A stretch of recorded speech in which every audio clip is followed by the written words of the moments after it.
question.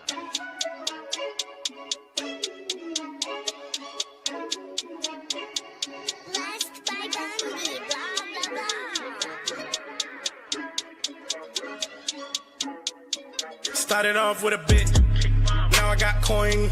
I see where y'all going. Been poppin' since Web 1, hella hoes on Web 2. I was living the dream, now I'm on Web 3. And it is what it seems, topping the pyramid schemes, I'm telling you. I'll sell you a percentage on Nebula.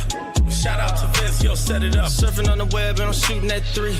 I've been golden when I got my G. I'm an alien boy from a different planet, yeah. So I got my drink, I'm riding in the 1920s Model T Ford. Call her Era Lord. Call me Levi, playing on the keys, boy. And I'm about to put my gloves on. If I said it, then I meant that. Yeah, I like that one, I'm about to get that. Crash that whip for the drumsticks, whiplash. I'm about to get them all. Are you with that? In a white boat, surrounded by blue. I want one, but I got a cop too. I wanna fly high in the sky, arms out wide, trying to soar from a bird's eye view. I'm on fire, Ricky, Bobby, cracking the pavement, Whitney, Bobby. I'm a Saki bomb, Hiroshima, Nagasaki. Bruce Wayne been a dog, and I keep it 101, cause I'm feeling kinda spotty. You sipping on some rock, and I'm sipping on octane. The only thing around my neck is the blockchain. Now I got coin. I see where y'all going. Been poppin' since Web 1, hella hoes on Web 2. I was living the dream, now I'm on Web 3. And it is what it seems, topping the pyramid schemes, I'm telling you. I'll sell you a percentage on Nebula. Shout out to Vince, yo, set it up. NFT, Twitter, blockchain. Seeing with the ghosts and we ballin' like LeBron James. Crypto. We can make a trade, get the memo. The field's not falling for the FOMO. Listening to coffee with Captain. You know we worldwide, they loco. I ain't never gonna stop rapping. Orlando, yeah, we working magic.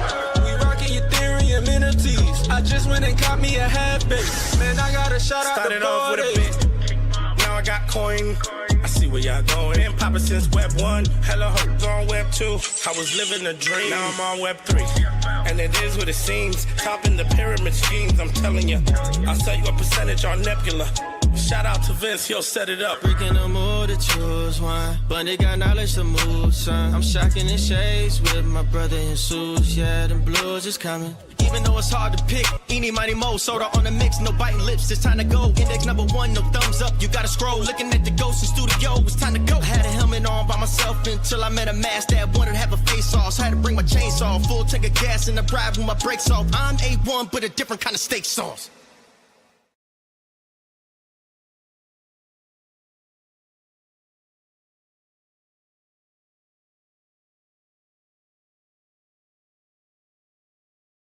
All kinds of tech failures this morning. Geesh. Woof. I think we are finally fixed. StreamYard, MacBook, one of the two, both maybe decided to completely glitch out on me there. Yep, it's definitely switched it back to the other wrong mic again. I think live. I think we're live on all channels. Hopefully audio is working everywhere. I just want to kind of restart that one. GM, welcome to Coffee with Captain. I'm Cap. Happy Tuesday, everyone. Exciting day today. I see we got Cab out there. It is a HEEBOO launch day. Oh, I had Cab. We lost Cab. He probably bailed once we had multiple tech issues there. Yeah, I have no idea what happened there. That was a first. 1,233 shows, and this one is definitely not going to be perfect. Multiple unforced errors there. To open the show. My apologies, but I think we got it all resolved. The mics look like they're correct. Video is now live, and we are live on X audio, X video, Abstract, and YouTube. As I was saying, big day today. We've got HEEBOO pre-sale going live. I see Cab in the audience. We'll get him up here in a minute and give us the what we need to know for today's big day in Klano and HEEBOO land. I am reminding myself I need to go. We talked about the new wallet yesterday for our Popkins. I have not set that up yet. Your Popkins are fine. You're just not going to be able to access them via Phantom once they sunset support of that chain. But when did XP change? What do you mean by that? For YouTube? YouTube XP, no idea when we're getting the YouTube airdrop, but we are points farming over there. GM to all the GMers that are racking up that YouTube XP. Machiavelli, Helpful Soul, 456 AD, Mayhem, Red Rad Reviews, Be Epic, Thomas. Yeah, GM, Block Mage. Appreciate y'all helping us get the chat warmed up. GGWP 69420. That's a Web3 username if I've ever seen one. Today we've got HEEBOO. HEEBOO goes live, and I don't know. It's not really that deep for me. I don't really care. It's more of like, I don't understand. Well, I do understand the why. I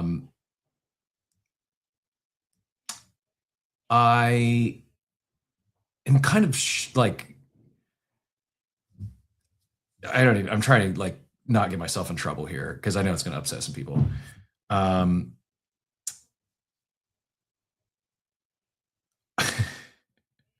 should have thought this out before thinking it out live on the show, because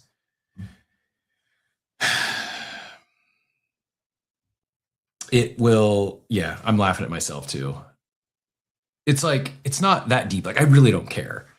But what I'm about to say is going to upset some people, get some people mad at me. It'll be taken out of context. Someone will clip something, someone will send it to other people, and then it will like cost me interviews and probably money, quite frankly. Like but I am not going to not say things because it may cost me money, although I should. Speaking of costing myself money, I hope other people took action when we talked about Quantrons on here. And shout out again to Phonics, who first tipped us off in the war room. It's up 191% on the day, up now to 1.17 ETH. Love to see it for those that are printing. I think Oxy got a good proper trade in on that. Mine, I'm going to make excuses here, but I have a valid excuse this time, because I actually, when Phonics first dropped it, they were around maybe like $200, and I did go to buy it. I went to go buy the token, not the NFT at the time, but I was going to buy enough token to convert to an NFT, and I got a malicious error on it. I used Uniswap. It wasn't even a wallet warning. It was in Uniswap, gave me a warning like, this is a malicious token. And I was like, oof, I don't know. And it was like super early. It was a couple hundred. These were trading a couple $100. I don't remember what the market cap of the token was, but my plans were to go buy enough token to go get an NFT or two, and got the warning, got confirmation that it was fine, it was safe, but yet I never went back to go get it. And then it ripped up and waited for a pullback. It did pull back. I think it dipped down back after ripping up the first time to about $300, and I just didn't take action. It's on me. Had a second chance, didn't move on it, and now it has run away. It's not the only one. There's multiple stockbroker derivatives that are ripping up, and I know I've said it before, and some of you are gonna like roll your eyes at me, but once again, give me early Bored Ape Yacht Club vibes, because in 21, after they caught that lightning in a bottle, nearly every PFP copied some form of, like, some I know will say apes are a derivative of punks, whatever. Every NFT PFP collection that came after apes was a derivative of apes in some form. Most like direct copy pasted the roadmaps, their version of mutants, their version of ApeCoin, and IP NFTs. Like they started that meta. We've seen it again with stockbrokers. How it plays out from here, who knows? But it's exciting to see.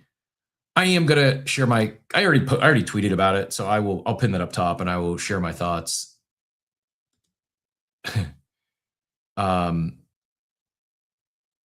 The other thing we're seeing with stockbrokers is not only a lot of derivatives, but the collaborations are off the charts. Really excited for the next launch. It's not even a special project, but they're launching on with the infra is Cashmere Labs is a pretty big, well-funded, well-backed, and they're launching on Robinhood chain with the with the stockbrokers ecosystem, with their infrastructure. And then we've talked about Good Vibes Club, Meebits, and help me out. There was another legacy brand that has already announced a collaboration with stockbrokers, but I don't remember who it was. Anyone know in the chat remember what's the other? It was Meebits, Meebits, Good Vibes Club, and there's one other one. Anyways, we just got the first preview of what Meebits is doing. I don't know what it is, but it's a new experiment, doing something differently. Love to see it. I've also, I don't know. Oh, there's another version of the post. That's why it's like I can't engage. We don't know what GVC is doing with stockbrokers either, but GVCs, Meebits, and Normies. That was it. Yep, Normies. Thank you very much, Dwayne. Appreciate it. Here's the first like preview or trailer or teaser rather from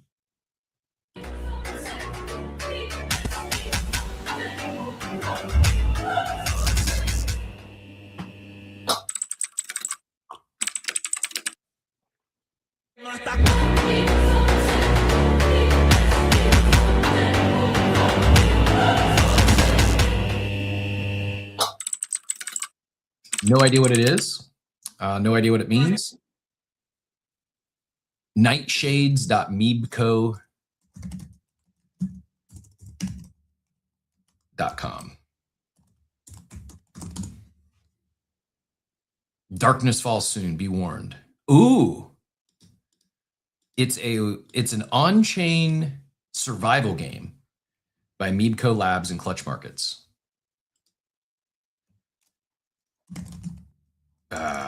God damn it. Sorry. I try not to curse anymore, but I didn't necessarily mean to dox my emails to everyone. You spam me out. I will, if you spam me, if you add me to an email list, I will, you're blacklisted from the Coffee with Captain NFT collection. But I subscribe for updates. No idea what it is. I better be worth doxing my emails, but or a couple of them anyways. Excited for that. Let me get this. Let me get this. I guess rant off. I shouldn't even call it that because again, I know it's going to piss some people off. Cap, is the title supposed to say HEEBOO goes live? Gives live. Yep. Good call. Thank you, Joey. Gives live? Goes live. Yeah, goes live. I was reading and I was like, I think there's a typo up there. Okay. Continue with your rant, sir. I am on so many lists already, so many email lists already. That's why my inbox is.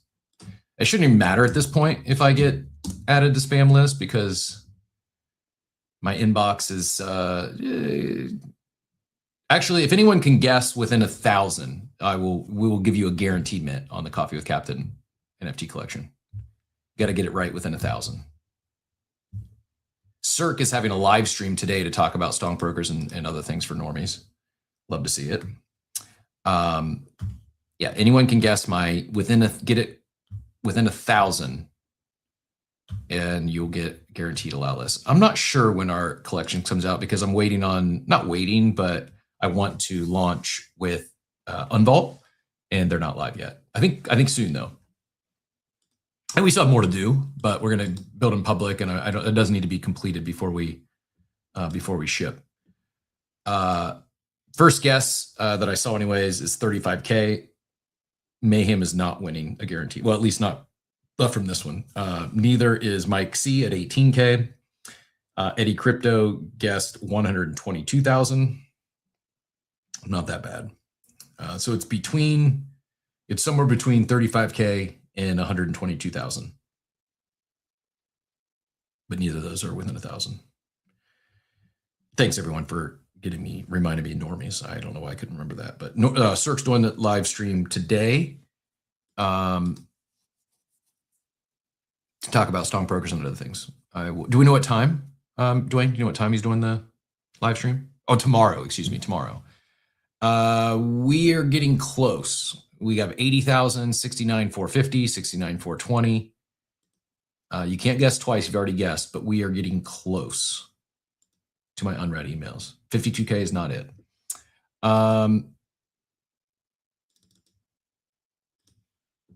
It's 69K. You're getting closer, but we are not quite there. Looking forward to someone else just text me something on this HEEBOO. Darkness falls soon with nightshades. And yeah, this is just one inbox too, by the way, that I'm referencing here. There's multiples. I don't even want to see what the other one is. 69. You gotta start sending some of that shit to spam. I do. Like I did that one day. Like I went through like an unsubscribe/spam like thing, and it felt so good. Art, to get rid of them all. Art Frogling, Art, you win. You get a guaranteed spot. I'm not sure how I'm going to keep track of this. I should probably create a spreadsheet now. Let me do that. I'm doing it live on the show because otherwise I will I will forget. It's not you, it's me. Art guessed 72,000. It is actually 71,100 or 71,707. So he got within 300. Got within 293 away. Congratulations, GG's. You're welcome for my. Yeah, I need to start a new life with a new email address. I do that every once in a while. Actually, I don't even start. I do start new emails, but I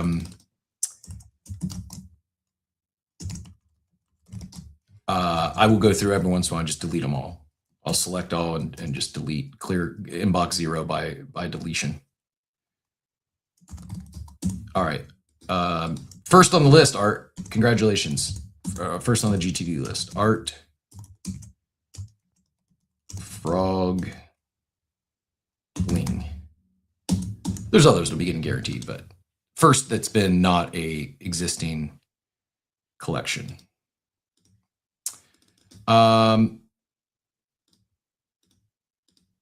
Yeah, Art got it right. Congratulations. Y'all can stop guessing now. We were guessing, Smith Dog, we were guessing how many unread emails I had in one of my email inboxes. Just for reference point, I've got two pulled up right now. The first one was 71,707. The other one, when last time someone said I need to start an email, the last time I did this, that secondary email is 53,339. So collectively about 122. Actually, if you combine the two, Eddie Crypto was right with his 100. And in fact, Eddie, I'm going to add you to list as well, because you were you almost hit it exactly right on the combined the two inboxes combined. So we'll get you get bonus points. So today, Art Frogling and Eddie Crypto added to the guaranteed list. Congratulations. I hope it's a cook for me and for you. Okay, so if you missed it, here's what we're going to talk about today. We have a lot to talk about, actually. There's a bag claim today. I think it's today, right? The ape bag claim today. I'm near certain. Let me just go double check. It's pretty sweet. Cool looking bag.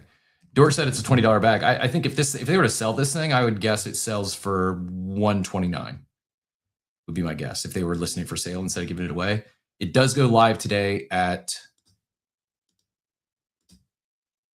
2 p.m. Pacific, 5 p.m. Eastern. Here's what we're looking at. It's just like the finishing's quality.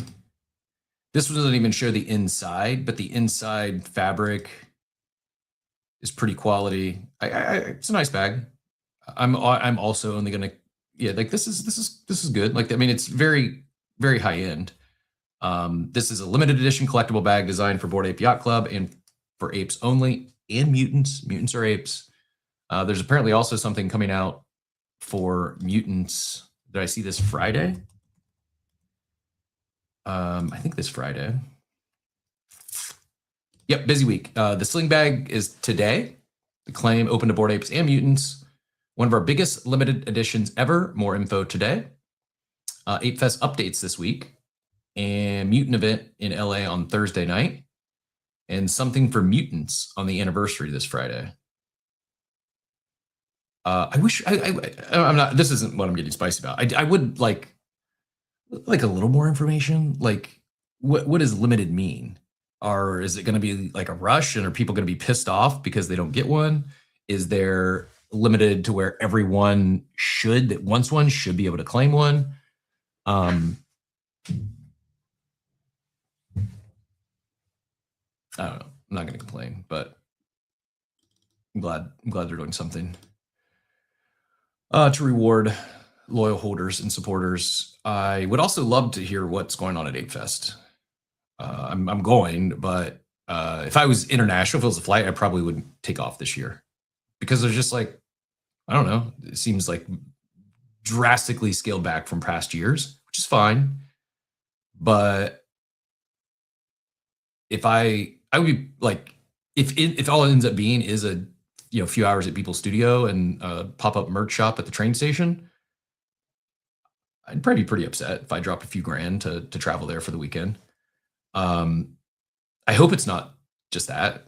I think my girlfriend's planning on coming, and we're gonna make a fun road trip out of it. Which fun. I don't know why we don't have more. Like I'm correct me if I'm wrong, but I'm near certain in the past we've had more details heading into Ape Fest than what we have this year. I think every year. I could be wrong. Maybe not like Ape Fest 1, Ape Fest 2. We didn't know, but the recent ones, I'm pretty sure. I'm pretty sure we had good idea of what was going to happen in Hong Kong, in Lisbon, in Vegas. Like I can visualize like the calendar of events. It was like a whole magazine of everything happening and all the side events. And this year we know we've got People's Studio for a few hours. Cool Chick says never get the drops. One day, I hope you get a drop for this bag. I think it's great that they're doing it, but I'm not saying this like to FUD. I'm not, but I hope it's not super limited, because if so, that's going to get FUD, and that sucks. Like they're doing something good to reward holders, but because it's not been entirely clear on how many there are. So I'm going to hold my thoughts and not judging. I'm going to hold even more conversation about it until we actually know, because there's a world where everyone that wants one gets one, and it's cool. Because they've said, hey, if you got multiple apes, don't claim multiple, just claim your one, be a good ape. That leads me to believe, well, there's probably not a bag for every, well, there's definitely not a bag. There's not 30,000 bags, which I wouldn't expect that. I think there's like 11,000 holders. What fixes this is they could have just put out a form, or go to the website and say like, hey, we're doing something nice for you. We're releasing this sling bag to reserve yours. Go to the website. And they could have did that like 30 days ago. And then they could just ship them. Yeah. Instead of making it like first come, first serve limited. Why not just, hey, you own an ape or a mutant, you want a bag, go to the site, reserve yours. And then they know exactly how many to print without running out. Yep. Yeah, I just don't understand, like, what's the downside in just sharing the details or doing what you said in advance? I don't, like,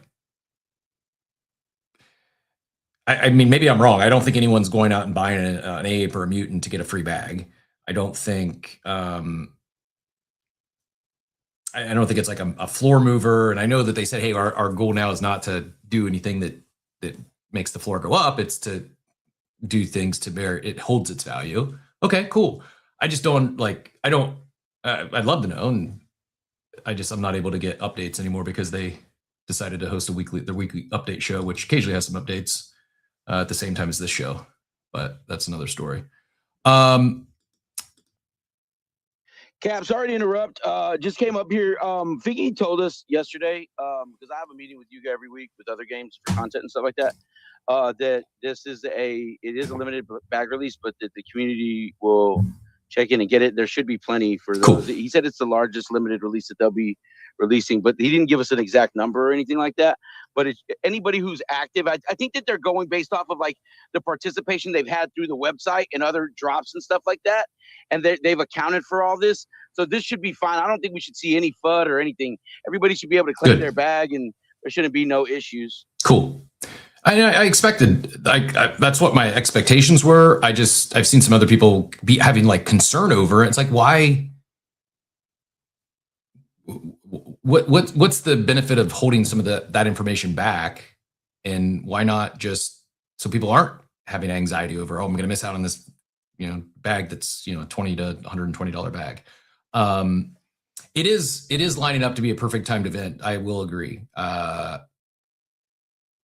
Ape Fest is lined up to be perfectly timed with this market pumping.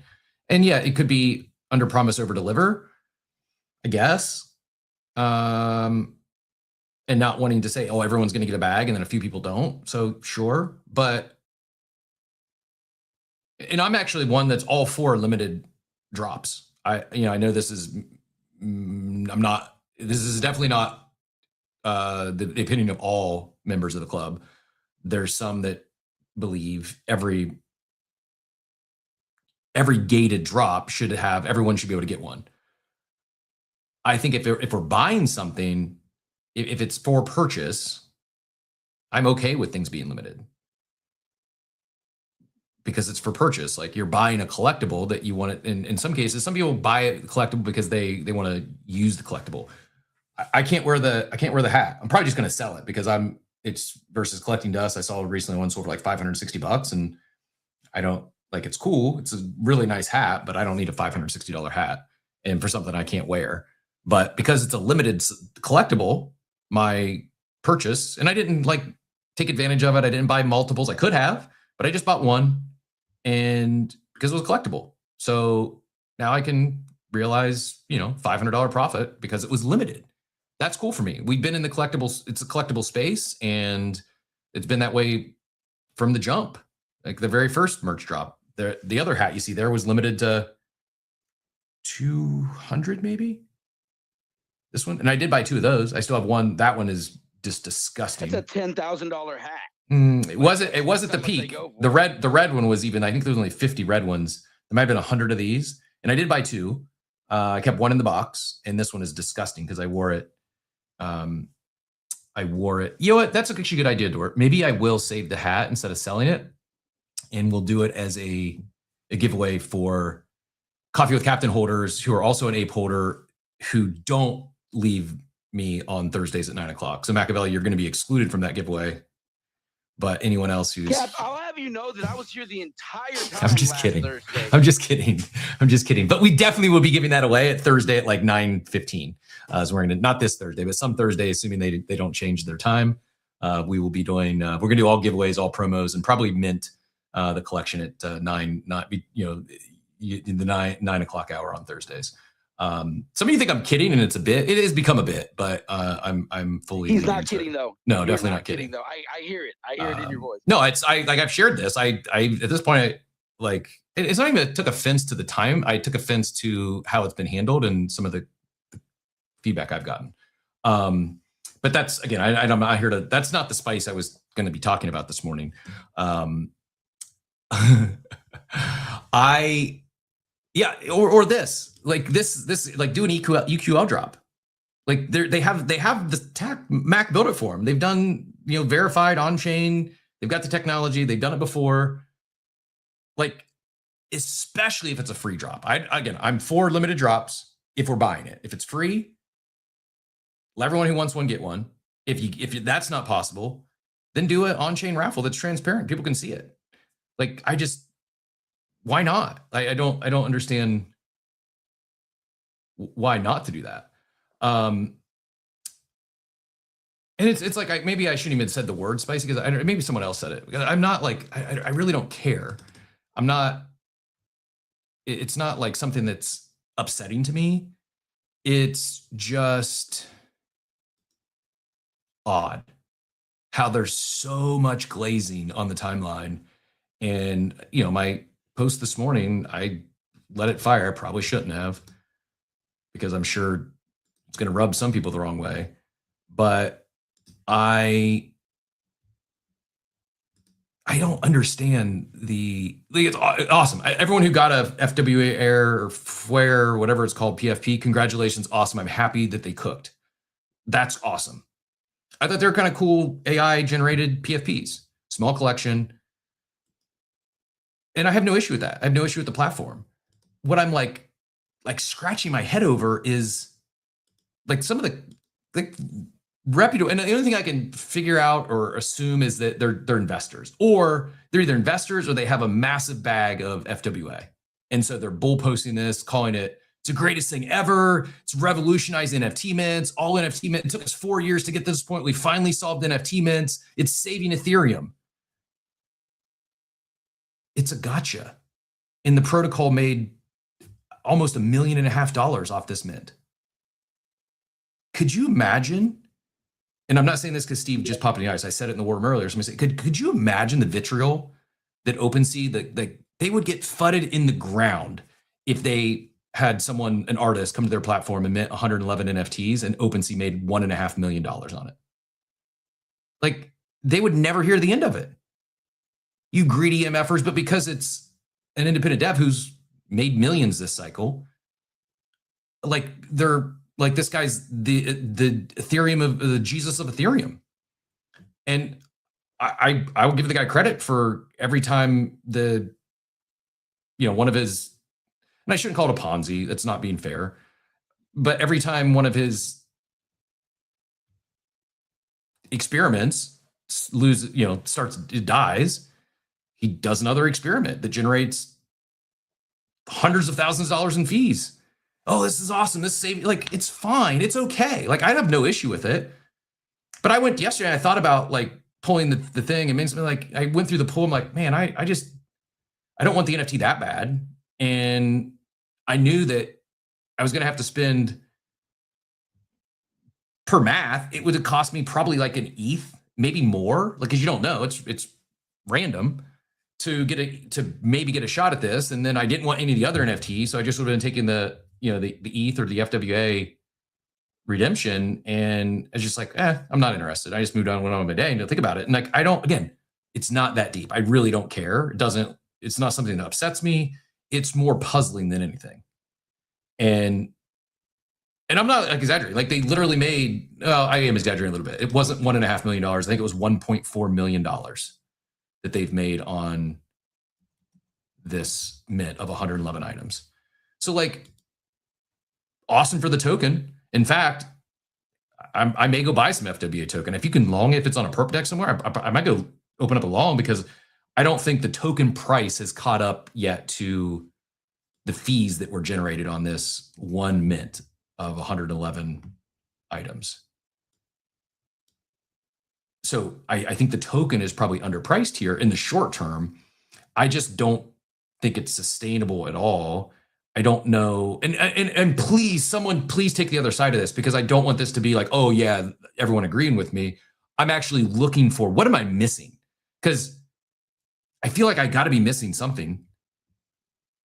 Or it is just like, yeah, there's everyone that's bull posting this and saying how it's saving Ethereum. They're in on it somehow, whether it's they're an equity holder, they own the First Token Works NFTs, so they're getting, maybe that's the model, is like, hey, do your mint something to where your earliest supporters get a piece of rev share for perpetuity, and you just get real ongoing brand ambassadors that think you're walking on water. Again, I'm not taking shots. I think Adam is doing great at making money, and I really do appreciate the experimentation. I love to see it. And we're seeing a lot more of this. But I just don't understand how people are talking about this. Like, this is like, oh, every NFT mint should go this way in the future. I'm like, what artist is going to do this? What artist is going to be cool with the protocol making, I don't know, 10, 15, 20, 30x what the artist will actually make? I don't like it. And they could make changes, right? The guy's an experimenter. They continue to change things. This was internal. It was his own collection. And so the art, like in this case, the artist, the dev made the $1.5 million or 1.4. Sorry, I'll use accurate data. This is from DeFi Llama, so you don't think I'm making it up. FWA launches the gotcha, does a ton of volume, pops off, fees are printing, $1 million plus in days in fees, and TVL hit 5 million. And then lost momentum, things started dying to the fact where before this NFT mint, they made $168 in fees. Like, the gotcha platform was basically dead. $168 in fees. And let's do this. Let's revolutionize NFT mints. and it went from $168 fees. This is this past week. This isn't like months ago. This is on August 22nd. It did $168 in fees, and then it did $96,000 in fees. People were basically leading into this NFT mint, knowing it was coming. Then on mint day, it does $702,000 in fees. And today it's done almost 700 grand again, $692,000 in fees. So not even factoring in like the lead in, I guess if you factor that in, it is over $1.5 million. But just in the last 2 days, 700K a day in fees. What am I missing? Like, why would an artist or a dev think, oh, let me go mint on your platform so I can make the protocol 7 figures? I got to be missing something, or people are just punch drunk on their bags or their equity ownership or their rev share or something. Again, it's a cool experiment. This thing is, as you know, annualized, going to generate $117 million in fees if they keep this up every year, which they won't, because again, it was basically not dead, but had a day that did less than $200 in fees. And it wasn't just a day. I mean, before that was by far its lowest day, but the thing has been a money printer.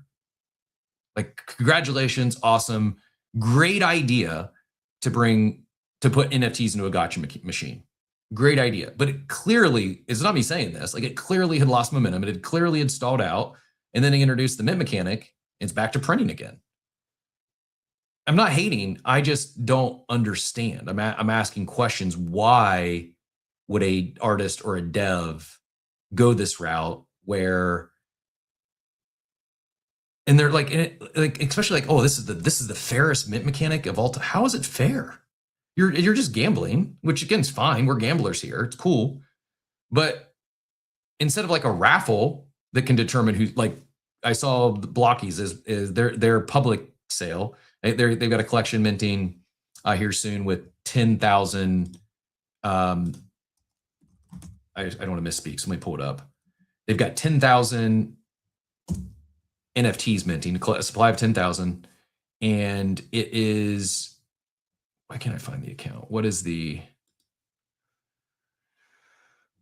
Always throws me off when these things are spelled funky. I just don't want to misspeak here. Oh, it's original Blockies is why. Thank you, X, for having the worst search in the history of the internet. So 10,000, and I'm not even seeing the tweet I saw earlier. Anyways, it's a supply of 10,000. Don't hold me the exact numbers. It is minting on Thursday at 2 p.m. UTC time. And they had a pre-sale where partner collections like Good Vibes Club and others, Quirkies and other, were able to get in on the pre-sale and could basically guarantee their mint for 0.03 mint price. Total of 2,500 went to the team and pre-sale collaborations. And then the last 7,500, it's going to be a raffle. Again, I'm asking the question, is that not more fair? That they're just going to a raffle, and I don't know. I'm assuming, but I shouldn't assume that it was going to be an OpenSea mint or mint on OpenSea. I don't know this, so I shouldn't say that. But whether OpenSea or it's a direct mint on their website, isn't just a straight raffle more fair as opposed to you got? And it was one thing like a supply of 100. Okay, that's cool in a gotcha machine. But you drop 10,000 NFTs into a gotcha machine, like some of those aren't going to ever get pulled, or it could be months or years. And so people are just going to keep pulling the gotcha, every time. The artist isn't making money in that case. It's the protocol's making money. How is that fair that the protocol makes 7 figures on fees and the artist is not making anywhere remotely close to that? That's what I'm just not getting. Again, can I chime in on this? Let me finish my thought and then because I wanted to share Steve's take here, because this is a more like, I guess, thoughts, and I don't know, maybe a little bit of critique, but no, not even really, like giving kudos to Adam. But here's Steve's thoughts. I love the experimentation going on in crypto right now. Same. And that's why I hesitated to even say anything, because I love the experimentation. I'm not upset by the experimentation at all. I'm just perplexed by the glazing and this is saving Ethereum. What? Like maybe it's just a meme, and they're just leaning into, our Lord and Savior Adam Rhinotic for saving Ethereum. But anyways, back to C's post. Trade-off for players. FWA prices spins off average backing in the pool. So dropping in a bunch of mint-priced NFTs makes spins cheaper, yay, but it also makes the big pools rarer. Price discovery, a punk or 8 backing means something because there's a market telling you what it's worth. A brand new collection is backed off of whatever number the artist picked. In this case, they picked 0.25 ETH. Could be right, could be way off. In this case, it was a quick 10x. In fact, I think it's more than that now. It's like over 3 ETH, so it's fair. Nobody knows yet. You're adding positions to the pool that haven't been priced by the market. Slower payout for artists. And this is kind of my point where I'm like, how is this the greatest mint mechanic we've ever seen? Because for the artist, you're trading a mint day payday for fees that trickle in over time. Should work out to be about the same, maybe just slower, and depends on the pool staying busy. An FWA token bonus for the artist would help offset that. But as I read, the token rewards go to supporters, not the artists. Anyways, kudos to Rhinotic for being experimental and having fun. It's exciting to talk about tech and novel mechanics again. Really appreciate the high effort work going into this. Again, agreed with everything said there. Not only is it a slower payout for the artist, while the artist is getting a slower payout and having to defer their whatever they would make in a mint, they're seeing the protocol net 7 figures. Potentially more. Like, I know it's not just straightforward math like this, but that was $1.5 million in fees from spins for a collection of 111. If it's 1,100, does that mean they're making $10 million to get all them pulled? If it's a collection of 10,000, are they going to make $100 million? My math right there. I'm not fudding. I'm curious. What am I missing? Because I don't see how that works at all. I cannot for the life of me think a artist, let's say Bold, decides to mint 10,000 PFPs. Why in the world would he want this FWA protocol to make significantly more off the mint than he would? As we heard Bold talk, am I assigning the correct gender there? I don't know. I shouldn't assume. Bold may be a woman. I really don't know. I think he's a man, but I don't know. Trying to be proper in 2026. Yeah, puzzled is the word. That's it. I'm just puzzled. I might buy a bag of FWA because shit. If artists and devs do decide to mint on this platform, it's the fees are going to cook. I just don't know. I don't know why an artist or a dev would do that, a third party. And we'll find out. We'll see. It's early. It's experimentation. Maybe they make changes. Maybe they make some tweaks. So again, all for it. It just seems my only reason I brought this up is because the glazing has gotten, like, I'm not exaggerating. Like, there's literal threads on how this saved Ethereum. And I don't think they're being sarcastic. Maybe they are, and I've really aged out, and I'm a full-blown boomer now, and I'm not grasping the kid's sarcasm, but I don't think they're being sarcastic. I think there's some people who truly believe this is the greatest mint mechanic of all time, and I guess it is if you're an FWA holder. If you're getting percentage of those fees, yeah, sure. But I think I said earlier, could you imagine if OpenSea says, "Oh, this is how we're gonna do our mint pages from now on. It's gonna be a gotcha pool, and you might win some other NFTs that are in our rewards vault or rewards wallet." And oh, by the way, during this process, because people will be doing the math, and that's like, I've seen a ton of glazing, a ton of people saying this is the greatest thing to happen to Ethereum in 5 years, best thing ever for NFT mints. But I haven't seen anyone comment on the other side that, holy cow, they just raked $1.5 million in fees off this mint. Just trying to provide a little bit of perspective. Let's go Akin, and then we'll go to Joey. Akin, go ahead and get in here.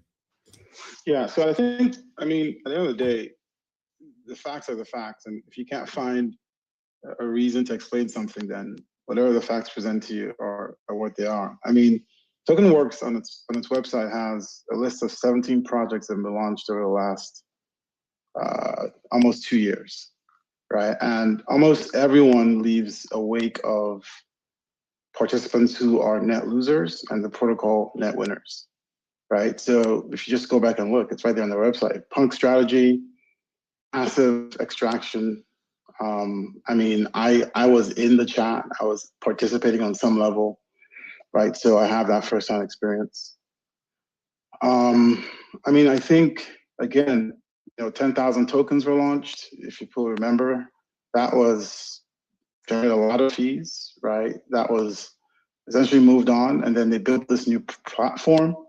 They leveraged the 10,000 tokens as one of the large collections that you could essentially put in, right? And so there was a lot of trading around that token itself, 10,000 tokens, right? And so you're still getting fees from that as you make it, like, for a while, it was the default farming token of the new protocol, right? So you're making fees on that collection, whatever the fee rate is, and then you're still extracting value from the new protocol where, right, there's some sort of like a fee system as well.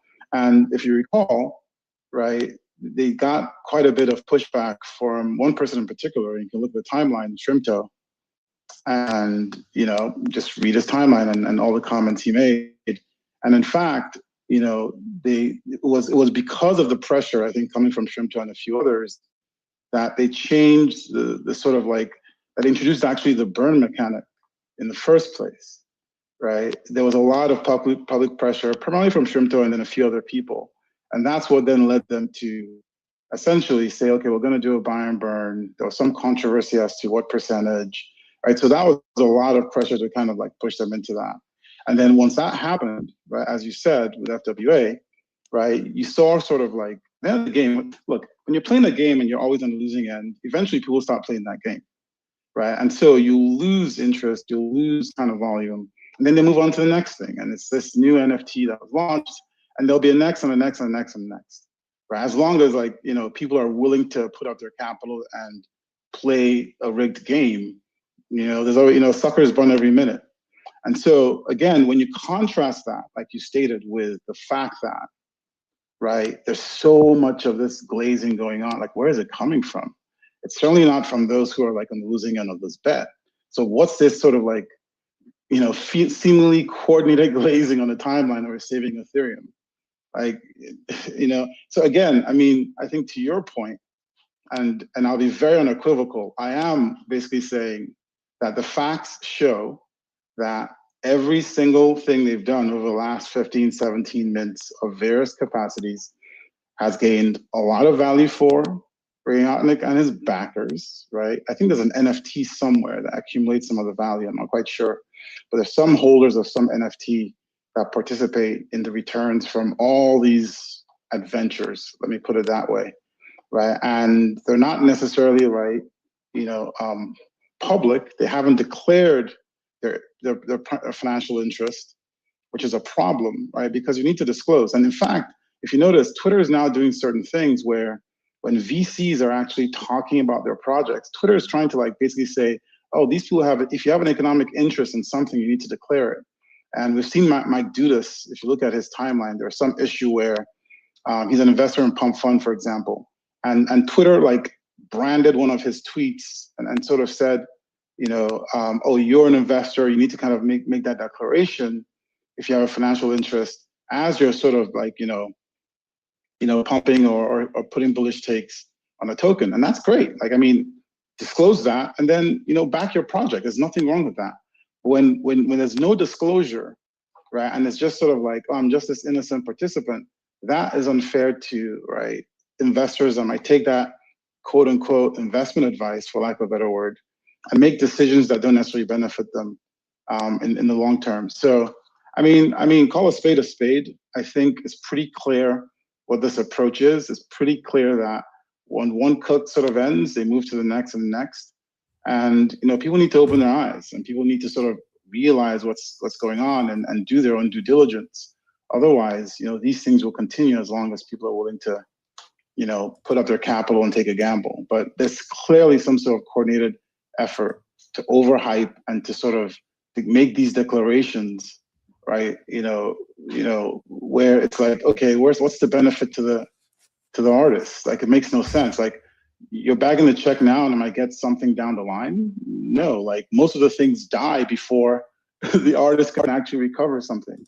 And so I think artists over time, and fundamentally, I think artists over time will just disassociate themselves from this, right? And it just doesn't make any sense for you as an artist who's not getting a financial benefit to also associate yourself with something that is, net negative to participants, right? So a good example, I mean, look at Jack Butcher and Jaleel. They launched a protocol, their own kind of marketplace, where artists can kind of, put their own, artwork, they can earn. It's pretty clear. It's all on chain. Just like you said, even with Blockies, I'm an advisor to that project. It's all on chain. It's a raffle. Like, you can verify that on chain. That's what blockchains are for. Yes. The fact that we can verify information. And so these guys are smart enough to kind of, put all that stuff out there and make sure you can verify things. Like, why are some of these things hidden until other people bring them out? Like the rakes that are taking from these protocols. No one's declaring that up front when you say you're launching a protocol that, I'm necessarily like, taking X percent. Like, it's always brought out by some third party who raises their hand and says, well, this is not necessarily a fair game, right? And, just declarations of, like, it's not even like, even casinos have fairer outcomes to users. And so I would say people should really just do their research, see what's on the timeline, see what people are talking about, see what people are saying about it, and just make better decisions going forward. Yep. Eddie shares lost 75% on Punkster, lost 75% on 10,000 token, and lost 75% on my only pool on FWA. I will not participate in future experiments. My experience was similar, although I just passed on TTT, and therefore I'm just kind of like, it's negative EV. I'm someone who hunts EV, and we're going to talk fair mints. I'm old enough to remember most NFT mints were plus EV. If it was something worthwhile, this could be the greatest NFT collection of all time, but if it's put in this mechanic, it's negative EV most likely. Like, it could it could change based on the numbers, everything else in the pool, how much the pool price is, the spin price is. But right now, I did not do the full EV math on the current floor price of Fwares or whatever the collection is, but for the most part, it is.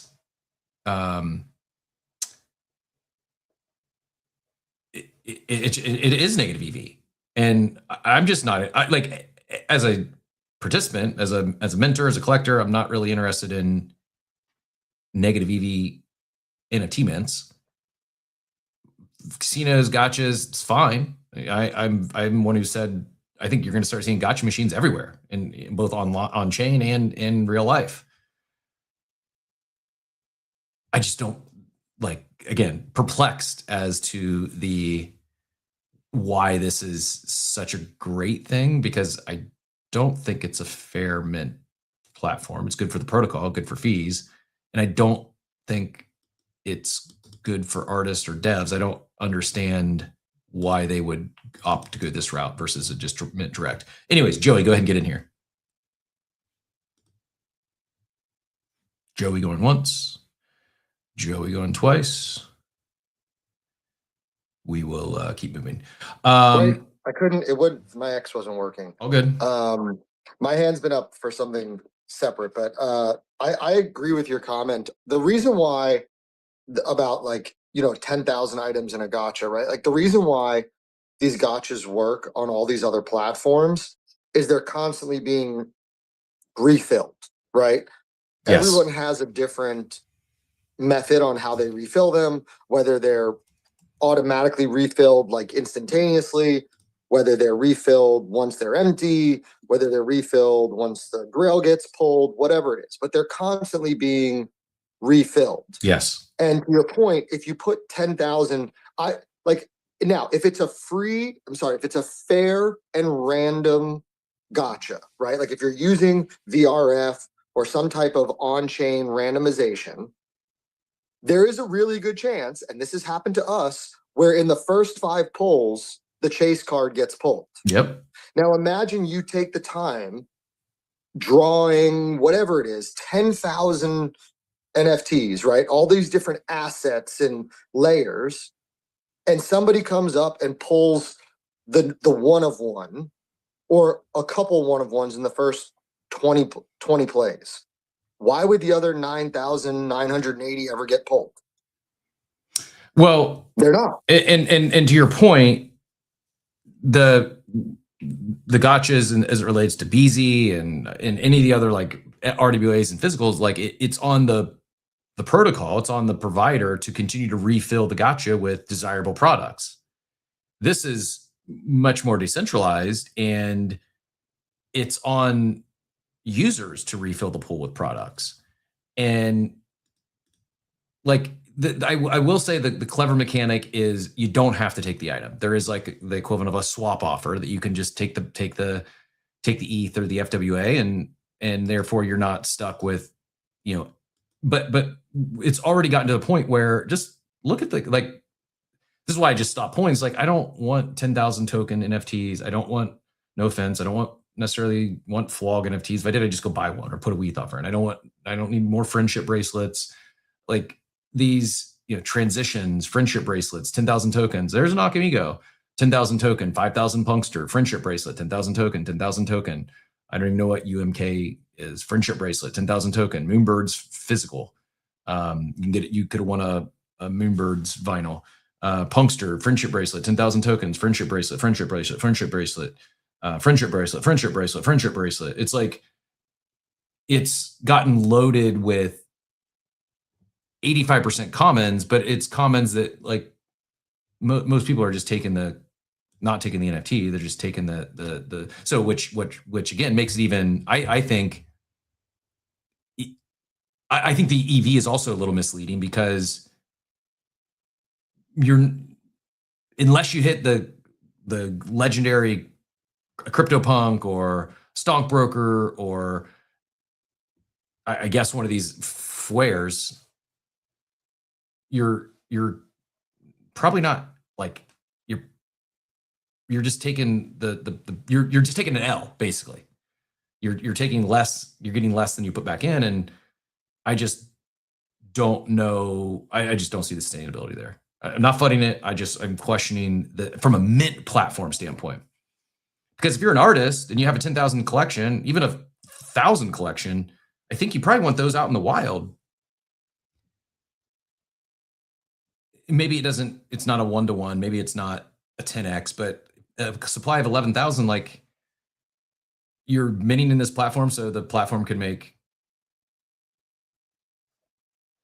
$10 million.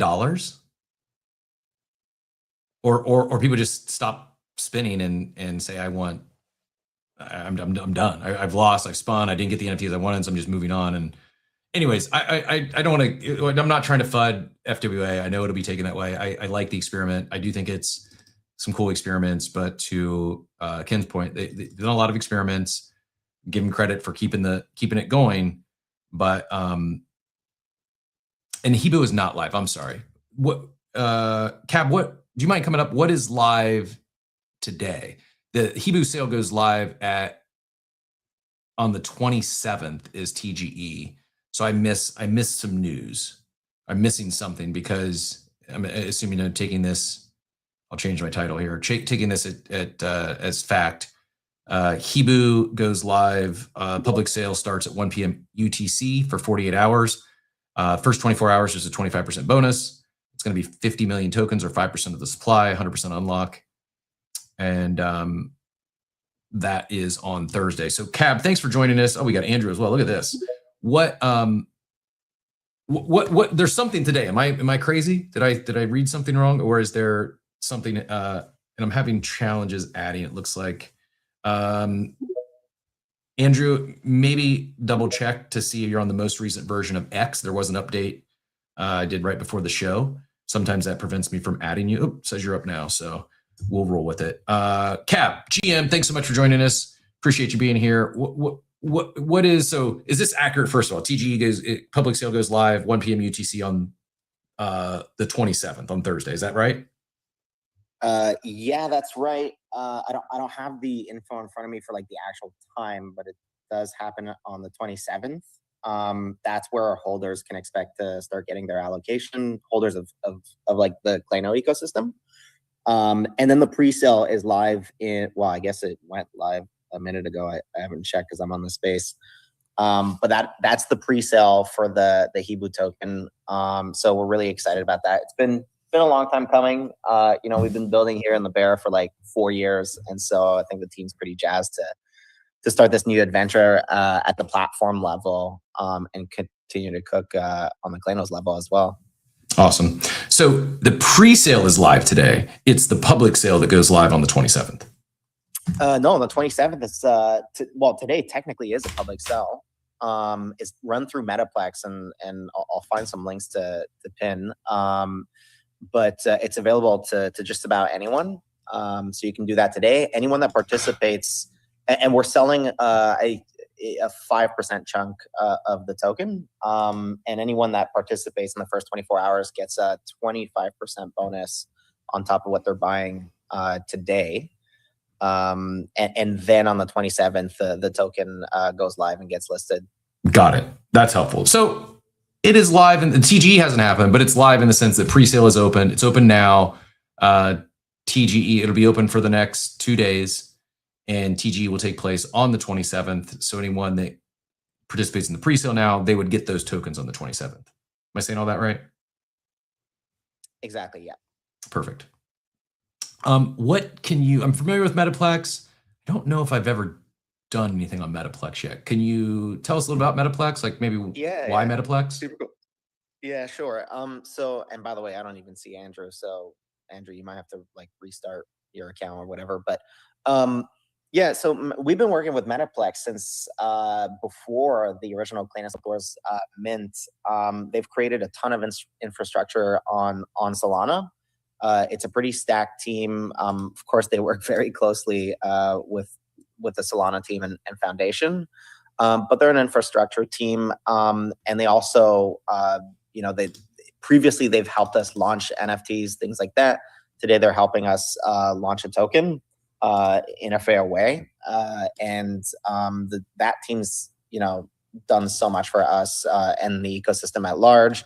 They also work closely with Ethereum teams when anything needs to be kind of like bridged over or collaborated on the Solana side.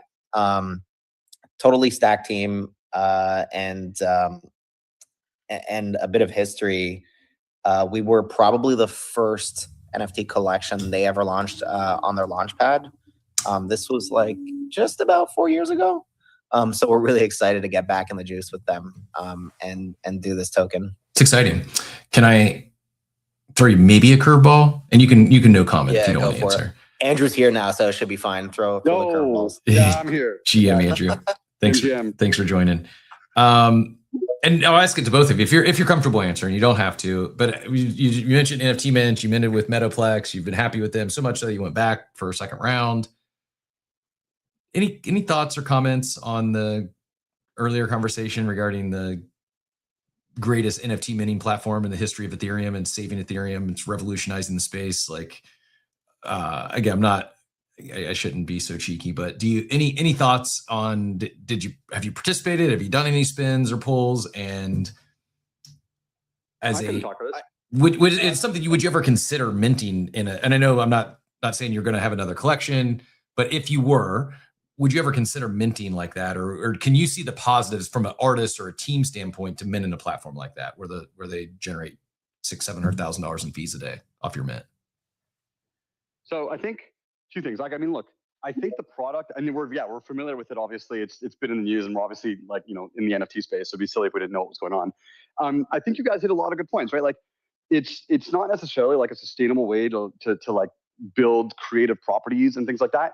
But you'd be really like remiss and ignorant of what goes on in Web3 to say it's not a great product, right? Like, people in Web3 love that, like gambling, gacha stuff, and even beyond Web3, like gacha is everywhere. It's huge. So it's a product that the market wants, and I think that's fair. If I'm thinking, and I think you guys mentioned, it's like, is it net positive, right, for like building a project? Is it net positive for the participants, especially if fees are getting pulled out? Like the answer to that, like economically, I think, and you guys got that right. In my opinion, is no, it's not. But it's a product. Like it's like going to the casino. Like no one's going to the casino and saying, oh, I'm going to play roulette and like make money off of that. Like they're going to have a good time, and like that's totally fair. That's a product, and that rocks in its own way. When I think about like HEEBOO, when I think about what we do, and when I think about like how we use NFTs to build out these like great communities and longevity and a franchise that can sit on Amazon Prime and on Netflix and on Disney and can actually reinvent the world beyond Web3, I think NFTs are great for that. I think we've proven that with Klano, and I think HEEBOO does the same thing and offers that to like that suite of tools to a creative audience. So, that's, it's just two products using the same tool that are NFTs, if you will, in a different way. So yeah, I think you guys nailed it. I don't think it's all negative, but I do think that like, if people are participating in that with the wrong attitude, like sort of that casino example, yeah, someone might get hurt, but I do think it's fairly straightforward. People know what they're getting into, and that's fair and it's fun. Like, and to answer the question on have we spun, I haven't spun. I know some guys on the team have messed around with it and had some fun, and that's all it is. And I think that's cool. When you start to get into dangerous territories, when people start to think it's net positive or pitch that themselves as a net positive, I think then you get into a place where you're sort of in the wrong spot. But like, that's no different than someone walking into the casino with a gambling problem, right? So it is what it is, and I think education is a good part of keeping people in like the right frame. But it's cool, it's fun, nothing wrong with that. Yep, no, well said. I agree. Nothing wrong with it for participant. Just know what you're getting into. You're gambling, and especially you may not get what you want. I still struggle to make it make sense from an artist or a team standpoint, but I'm sure there's some that the math is going to math right for them. Back to HEEBOO though, and then Joey, we'll get you in here. What else do the people need to know? I said it. I want to make sure I don't misspeak. But I know Phantom is sunsetting support of Sui, and there was a recommendation for a new wallet that does support it. What was that wallet? And then what other than, hey, if you want to get in HEEBOO, you're incentivized to do so in the first 24 hours, get that 25% bonus. Do collectors need to do anything, whether it's Klanos or Popkins? And then what was the specifics? What's the wallet recommendation for Popkins?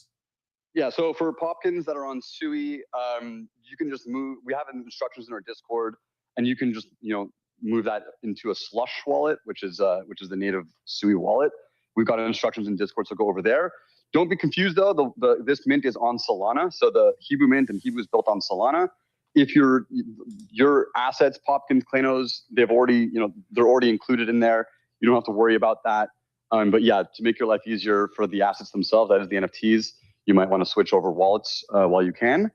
But yeah, the mint is on Metaplex, like Nick said earlier. You want to get in there early because there's a 25% bonus today. So you put in, let's say, $1,000 today. It's as if you put in $1,250. That bonus starts to taper down tomorrow. Token goes live on Thursday.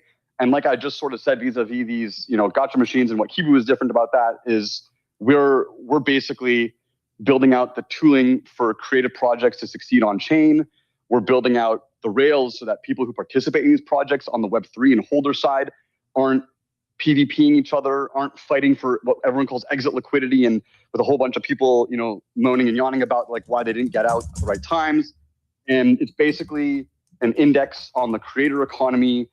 And if you believe in Web3 and its ability to create community-first IPs, the way we've done with Klano from inception with a ragtag team, literally doing this from home in their spare time, to being on Amazon Prime last month, we're going to do that over and over again with HEEBOO.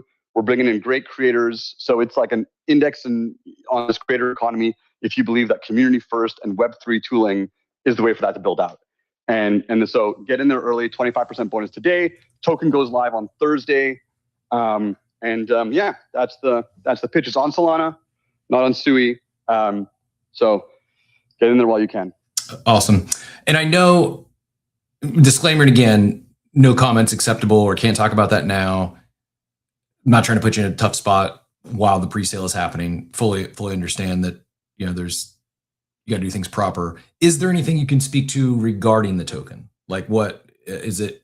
is HEEBOO meant to be a meme token? Is there going to be some tie into the ecosystem? Are you able to speak to that yet or no? Well, of course I can speak to that. So everyone, for what I don't cover here, and I'll try and cover as much as I can in the most understandable way, we do have a light paper on the website. If you just go to www.heeboo.com, then there's a great sort of picture of how it works and all that. So I think that's an easy way. But I'll also do my best to explain maybe the more intricate tokenomic bits of this, which is there is a wide open gap in the $3 billion per year market in fan funding. That's not even on Web3 at all, right? That's like Kickstarter, that's Patreon, and it's untouched. And what we're trying to capture is that $3 billion. Every dollar raised on HEEBOO, so imagine HEEBOO as this crowdfunding platform meets like decentralized social networking, if you will. And that crowdfunding activity, 10% of every crowdfund goes back towards buying HEEBOO tokens. So that's not like we talk about micro fees, we talk about little bits and pieces. 10% at least gets plowed right back into buying HEEBOO token off the open market, goes into fan reward pools in order to reward your fans throughout the life of that project. That's the main shtick. If you think and extend that further into what we're doing, what makes this successful is bringing on kick-ass creative teams, people who actually have fandom around them, and bringing those people that are into this Web3 native world that aren't necessarily here, and marrying that to our existing Web3 communities that I think a lot of whom are sort of hoping and begging for like, let's get this thing to grow. So what makes us successful is bringing creative projects that are great. Nick has been working on that for a year and a half. Sherry has been working on that for, working on that for us for a year or so now. And obviously, she's got a Rolodex that goes back 30 years. So we're talking about some big hidden creative teams that are going to be on the platform. First step is bring Klano. Then second step is bringing on these really great curated projects from AAA directors all the way through to really great indie animators, all of whom have an amazing sort of fandom around them. And that's true real growth. Like I said, $3 billion is just the beginning, but the content spend per year is like $100+ billion just between the biggest studios. Those guys are guessing. This is us as a Web3 community, as a fan community, scouring the land and finding the greatest properties to build franchises on top of, and doing that together in a way that aggregates the fandom and makes it pitchable to those studios. If you ask yourself, how can we pitch those studios? I remind you again, we're on Amazon Prime. We have standing calls with Netflix and Disney and Prime and all these guys all the time. So this is the team to do it. And we're poised to pop off and bring all these people on chain. So like I said, the last bit of this that's really important is people often find themselves much to the same system that you described on these gotcha things is like, how do I win? Like I need to get into the token early. I need to be on my computer. I need to, sit there and try and find the top, of this chart and then sell it. And then I lose and the tears are here. If someone wins, people start whining about the cabals. There's none of that, right? Like what our point of view is, and if you've been a Klano holder, and if you're not a Klano holder, you can like pop open that chart and benchmark to every other NFT on the planet, aside from maybe a few. And we're just steady for the course. We're as blue chip as it gets. And that's the idea for HEEBOO as well. Set it, forget it. We're going to build the creator economy. And I think that just goes up to the right over time. If we do this all together and we just sort of use what we all know best about Web3 without PvPing each other. So that's exciting. The pitch. Go on I'd say Jacques has done a tremendous job alongside the dev team, but they've set this out really, really well on the website. People might ask like, well, where is this platform? It's launching shortly thereafter. That is to say, we're planning to launch this in the fall. So I know Jacques' not here, but he's going to kill me if I say an actual date. But hoping September, maybe October, that we'll have this thing launched. And then the question of like, why aren't you doing the token later? We want people in on the ground floor, right? Like, it might be funny to say now, but we launched Klano like 2 weeks after FTX collapsed at the bear of bears, built up throughout that period. And we've got a kick-ass community. And I think that's sort of what was so special about that is getting in on the ground level and being up only. So HEEBOO the same idea here. It's like we're trying to launch that we're right on the ground floor and sort of up together with the whole community from day one. I'm guessing that having the token live as well probably can help attract some of these other creators and you have the rewards live. Like, I'm not saying it's exactly a chicken and egg thing, but having this token live based on how you described it, it's adds fuel to the ecosystem to say the least, right?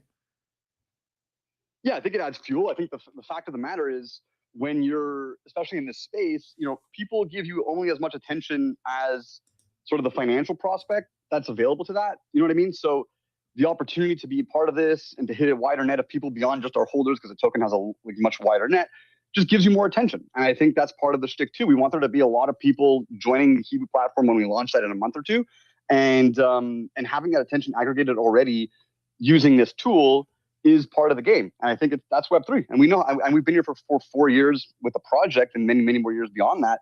So I think we know the shtick, and I think that's basically the reason for it. Yeah.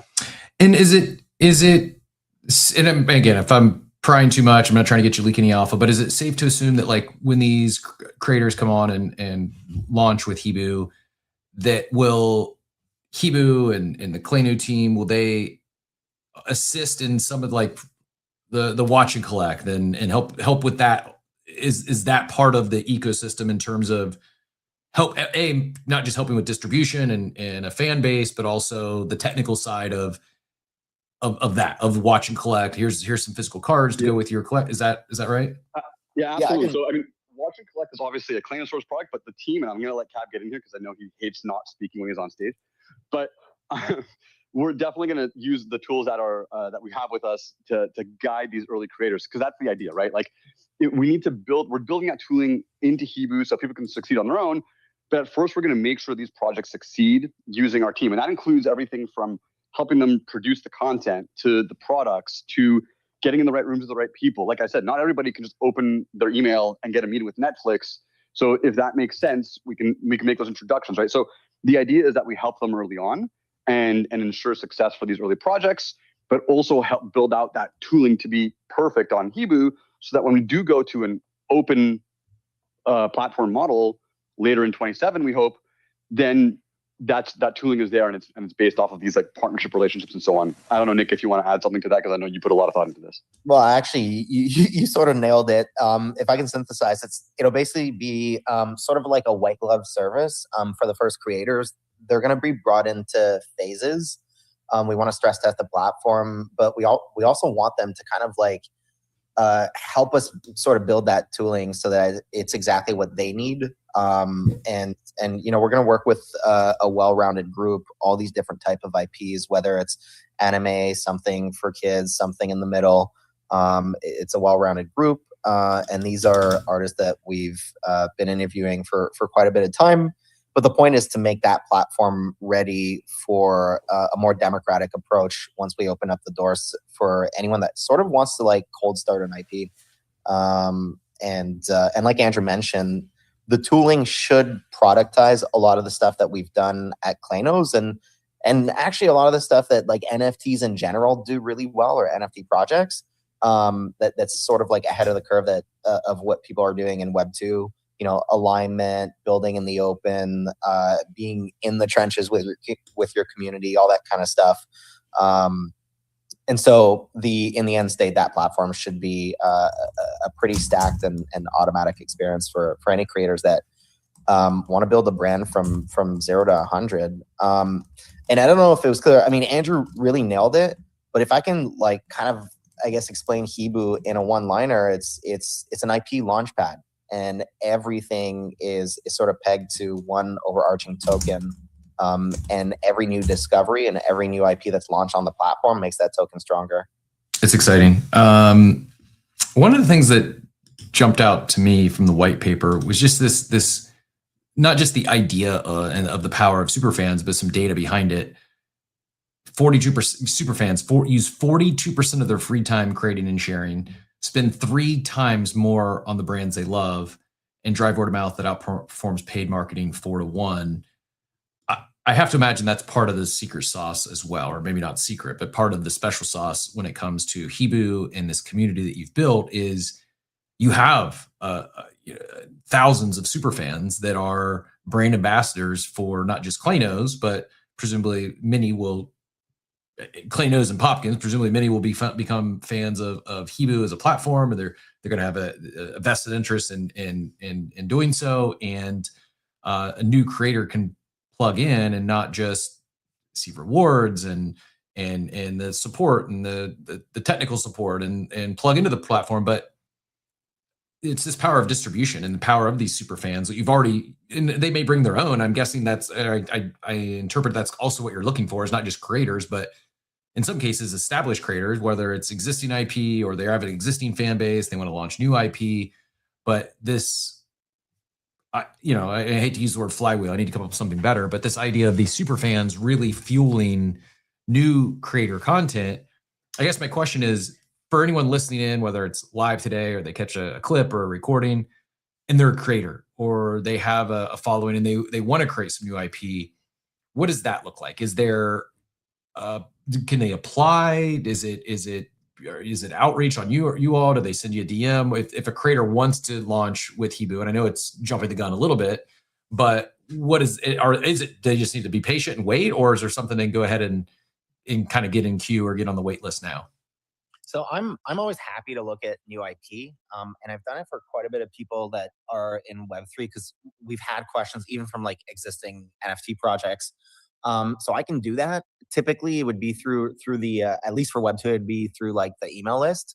Candidly, I gotta say it's like it's already kind of like we're a little bit overwhelmed with the amount of emails we've had from Web2 creators.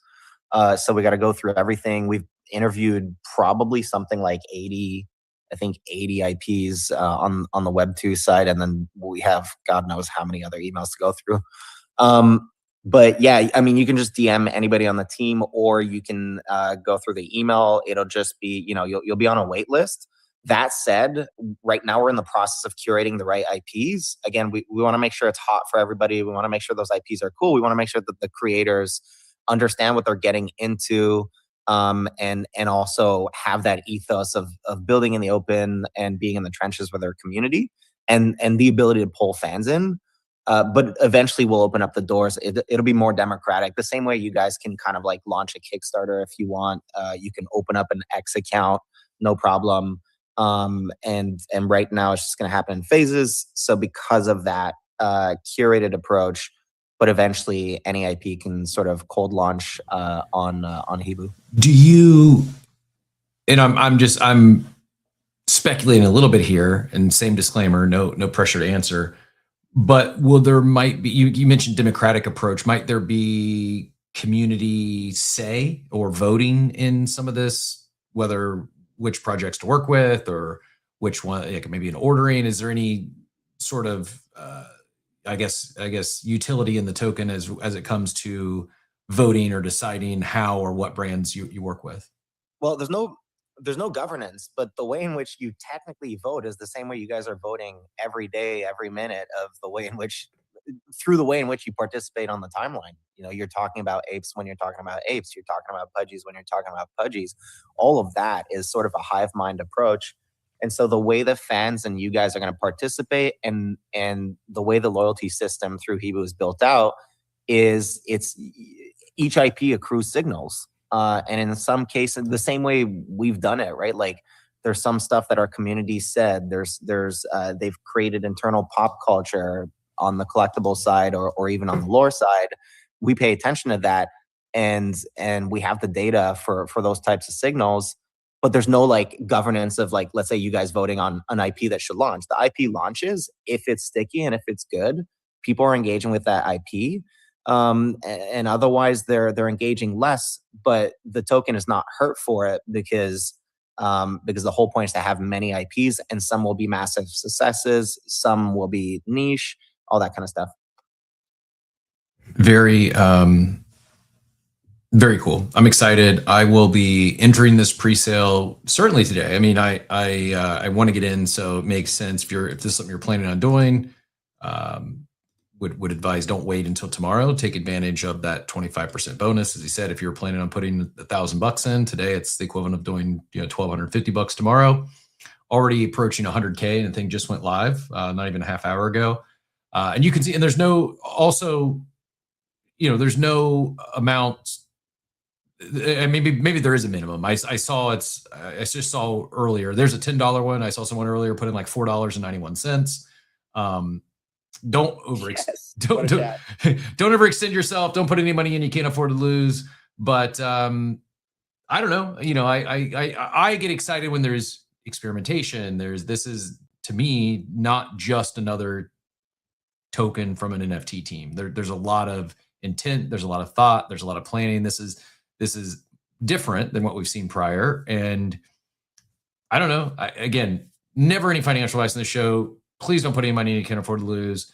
While I don't think the token's going to go to zero, I'm also, it's extremely variable and speculative on what the return might be. But I think if you were going to throw, $5, $10, $20 of dust at a random meme coin today, yeah, I would strongly consider depositing some in this pre-sale, because it's not just a meme. There's something here. There's a team that's been building for years, and they're not saying this. It's one of those things that I was talking about yesterday. Like, hey, it may make sense. Don't go buy the knockoff Temu NFTs that people were shilling on Ink Chain because it was the new cash grab, but go open a NATO account. Like, go do some transactions on that chain, because it's on chain, because you can, it's on there forever. Like, you never know what a $5 purchase of HEEBOO might lead to down the road, whether from this team or a third party.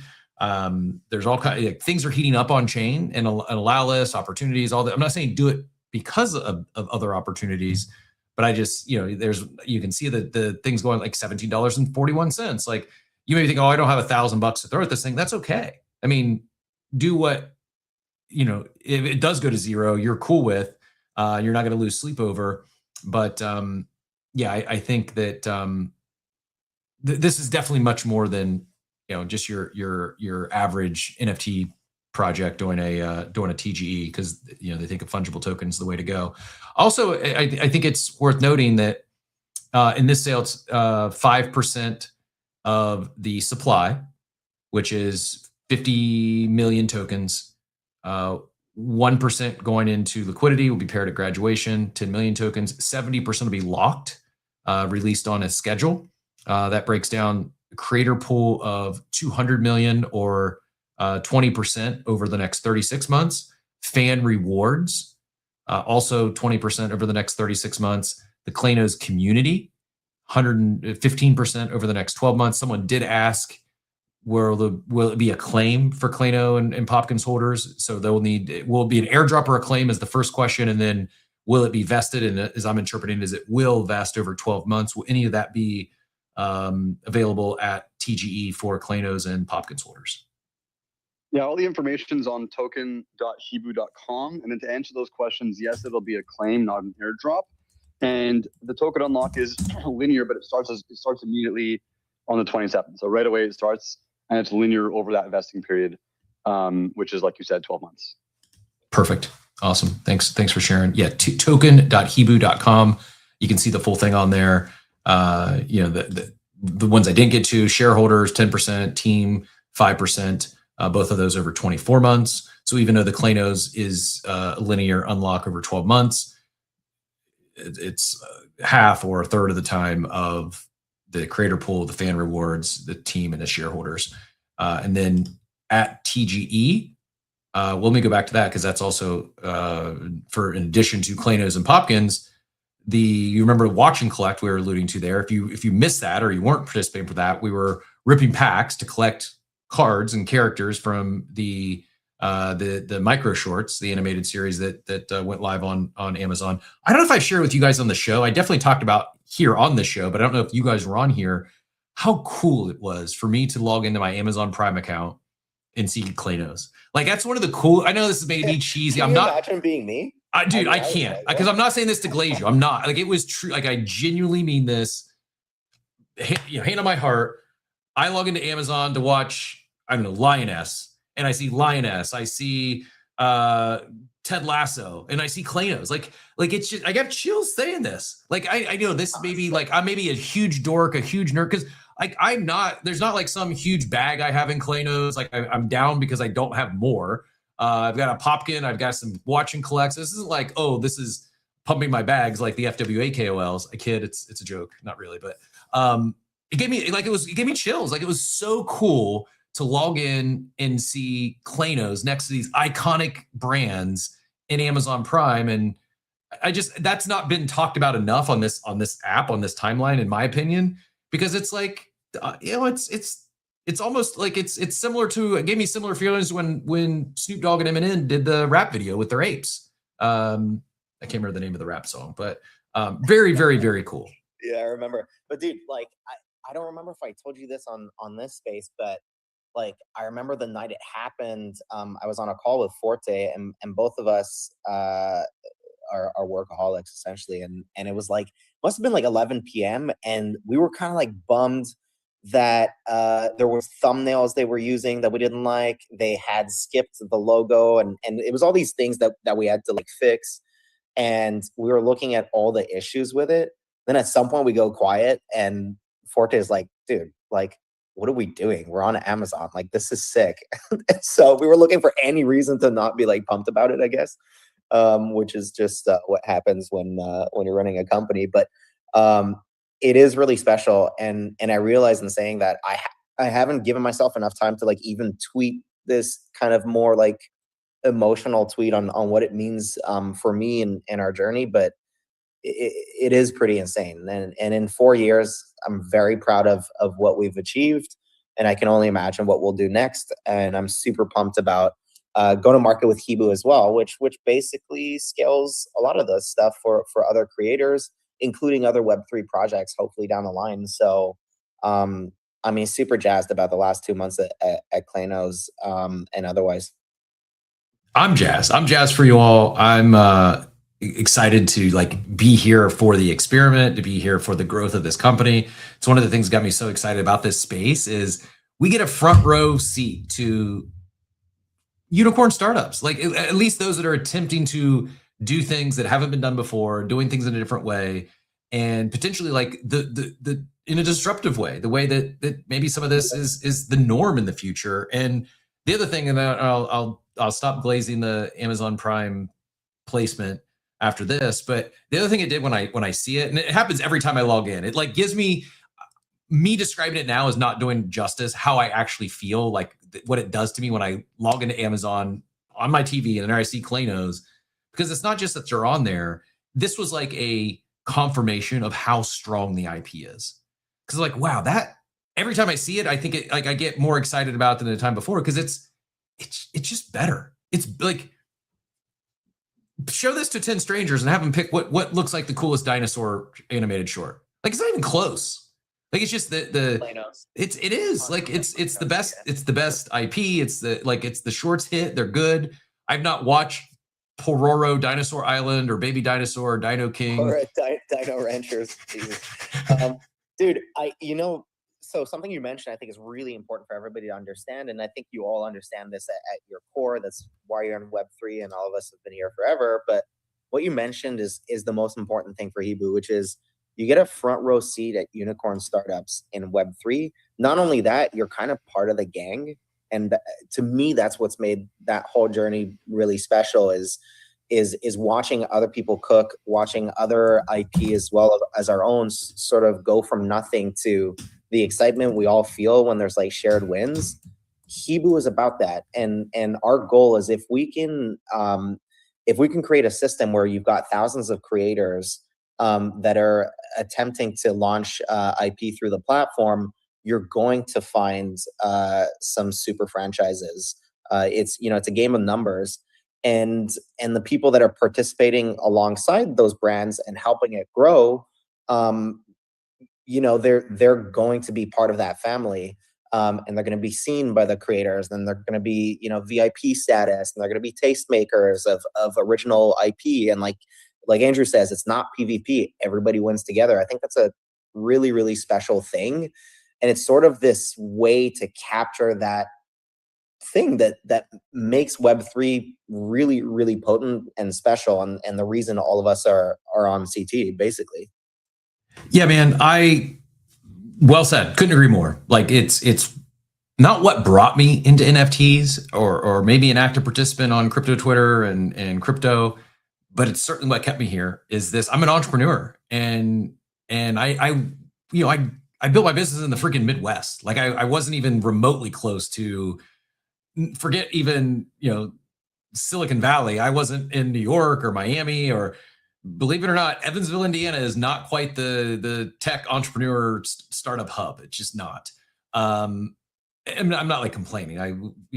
Fortunate I did well on a couple of ventures, but it wasn't. I never had that. Like, I was like on an island. It was just me. I was like the oddball. Like, I'd go to a chamber of commerce or something, and it'd be like plumbers and garbage men and HVAC companies.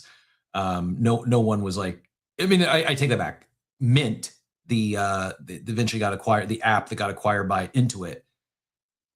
He was in the same region, and the brother I'd hung out with a few times. So there was a much more successful startup than I built there. But for the most part, there was no startup environment. There was no startup culture. There was no ability to rub shoulders with others. There was no ability to get front row seats to, potentially the next unicorn startups. Here, it's not only getting to see you all build with Klanos, but now what you're launching here is, all goes well, giving us that view for dozens, if not hundreds of other brands. And are they all going to hit? Is it going to be a guarantee if someone launches with you all? No, but it doesn't matter. And that's the point. It's every additional IP to the system is a net positive. Some will be less popular than others. But it's kind of like a rising tides lifts all boats type play, because everything makes that token stronger. And by the way, that token has many kind of, I know Andrew went through it, but there's many use cases inside of the platform. So very much is also a utility token. We kind of see it as like our Roblox for IP type play.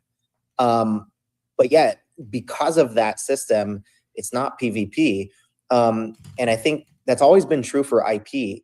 And unfortunately, in the meme coin game, it hasn't been true, because meme coins are extremely PvP. Some win, some really lose. And when they lose, you're actually losing. But in IP, I can love Bored Apes, I can love Pudgies, I can love Klanos, I can love Doodles, Azuki, stockbrokers, all of it, regenerates. Doesn't matter. I have brain space for all of that stuff. Mm-hmm. And unlike tech plays, which are highly competitive with each other and oftentimes offer the exact same product, IP's not like that. Yep. And I think the fact that they can all win together should be reflected. Agreed. I think it's awesome. It gets me really excited. And not making comparisons, not making it. This isn't a PvP statement, but I will compare it to communities, projects, experiments that I've been a part of. The ape ecosystem was one I was fortunate to be in early, minted some apes, and then saw not just that community coalesce around the IP, and a bunch of entrepreneurs, got together and connected, and then ApeCoin token dropped and a DAO was created, right? And so there was ability for those builders to get some funding. And again, I'm not comparing it. At the time, that's really all we had, and they were,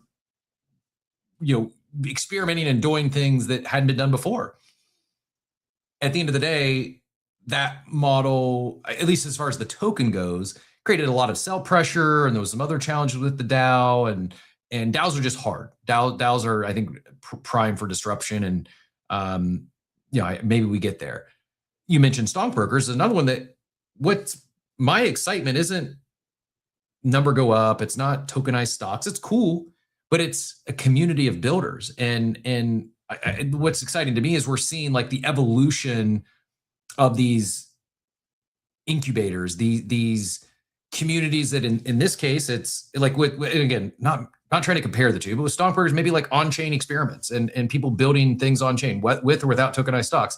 With HEEBOO, if you're building IP, could be an incredible fit. And this idea of the crowdfunding, in a sense, to get not just the I guess I'm not landing the plane very well, but what I'm trying to get across is it's far more than just the financial rewards or the bootstrap funding. It's you're unlocking those super fans, and someone can, like, day one drop into not just distribution, but distribution with thousands of super fans, and that's hard to find. Like, and you're giving them verifiable identity and growth alongside the growth, or in parallel with the growth of the IP, the same way we've all had that with NFT projects. The problem is, like, there's been so much friction in doing that, meaning projects like ourselves and Azuki and basically everyone else like had to build, let's say, achievement systems or badge systems to verify some of the ways in which fans participate.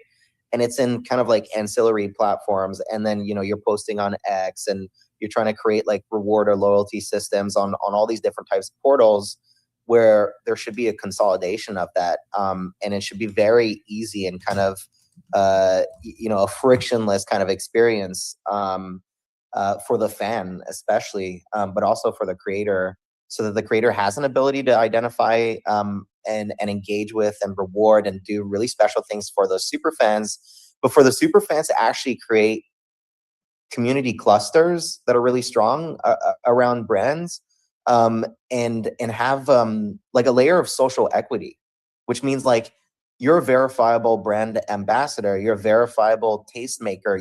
You've taken like 10 different bets on IPs on HEEBOO because you've kind of been an active participant and you've gone on streaks and you haven't missed a single post and you've created user generated content, you've created, you know, streams around the IP, and you should be recognized for that. And the other people should see that, holy crap, this person is like an IP sommelier essentially, which also means they're getting a lot of tokens. But I think that's where it just goes. And over time, you guys all know this, you know, Web3 versus Web2, that's all going to be blurry. The reason they're split today is just because it's a way to explain the differences. But in the end state, I think it'll be really cool for someone to be able to walk around and in conversation. I mean, this is maybe crazy talk, but you got to dream big. To be in conversation and say, hey, like I'm a HEEBOO tastemaker. And most people would know, holy fuck, that's someone that like digs up and finds and supports IP and original brands. To most people, they won't use the word IP. They'll just recognize it as like brands or movies or TV shows or whatever. The same way someone on Instagram would say, yo, you know, I knew the Obsession director before he was famous. In fact, I'm in his close circle because of that. I'm even in the credits. And technically, I'm a producer. Like that kind of shit is really potent, and it's kind of like social clout. And the more Hollywood is disintermediated and IP is just built in the open on the internet by creators that don't need the Hollywood system, I think the more that will be true, and the more fans will be sort of like a VIP component of brand building. Yeah, dude, it's you've got me pumped. You got me excited, ready to run through a brick wall. It's like, do I have something in my head? Like I'm going to drop an NFT collection, but I wasn't thinking about IP. Now, should we do a Coffee with Captain animated micro short? I'm kidding. But is that part of the goal, part of the vision? Is, you know, I don't want to assume, but what is like massive success? It is not just Klainos and Popkins becomes, you know, a household brand, but the next, you know, a few more, a dozen more are birthed from or springboarded, maybe is a better word, from the HEEBOO ecosystem. Yeah, 100%. The same way I can say, when we peg the success of NFTs, we peg it to projects like ourselves or Apes or Pudgies kind of breaking through and transcending into Web 2.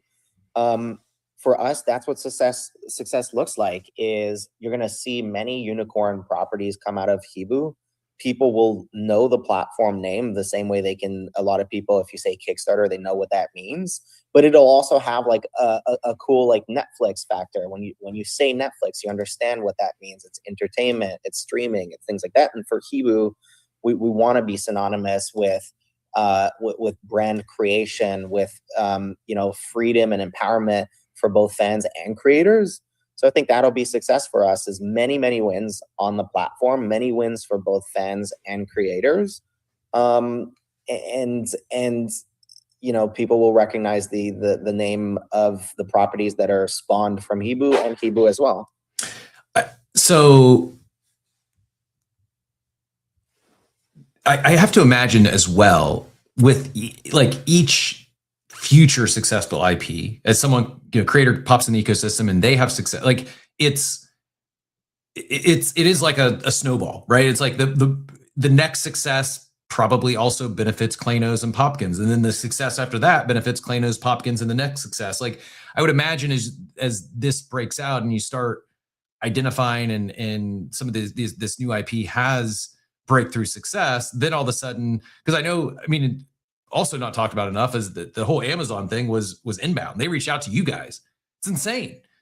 Like that's already happening. I have to imagine if you know, again, no pressure or expectations, but hypothetically, there's a dozen up and coming brands that are on this platform a year from now. It's more likely, it's safe to assume more likely that not just Amazon, but then the Netflix and the other studios of the world, or you just like, maybe that's obvious, but is that a correct assumption where the more IP that breaks out of this platform, everyone participating wins to some degree, right? Or at least potentially 100%. wins. Yeah, 100%. And like you say, we've done the Amazon thing. We are speaking on the Klainos side. You know, we're full speed ahead. We are talking to the other streamers or streaming platforms. But most of them are in the know for HEEBOO and have a lot of like line of sight to what we're building and understand that it has the potential to be like a farm for them.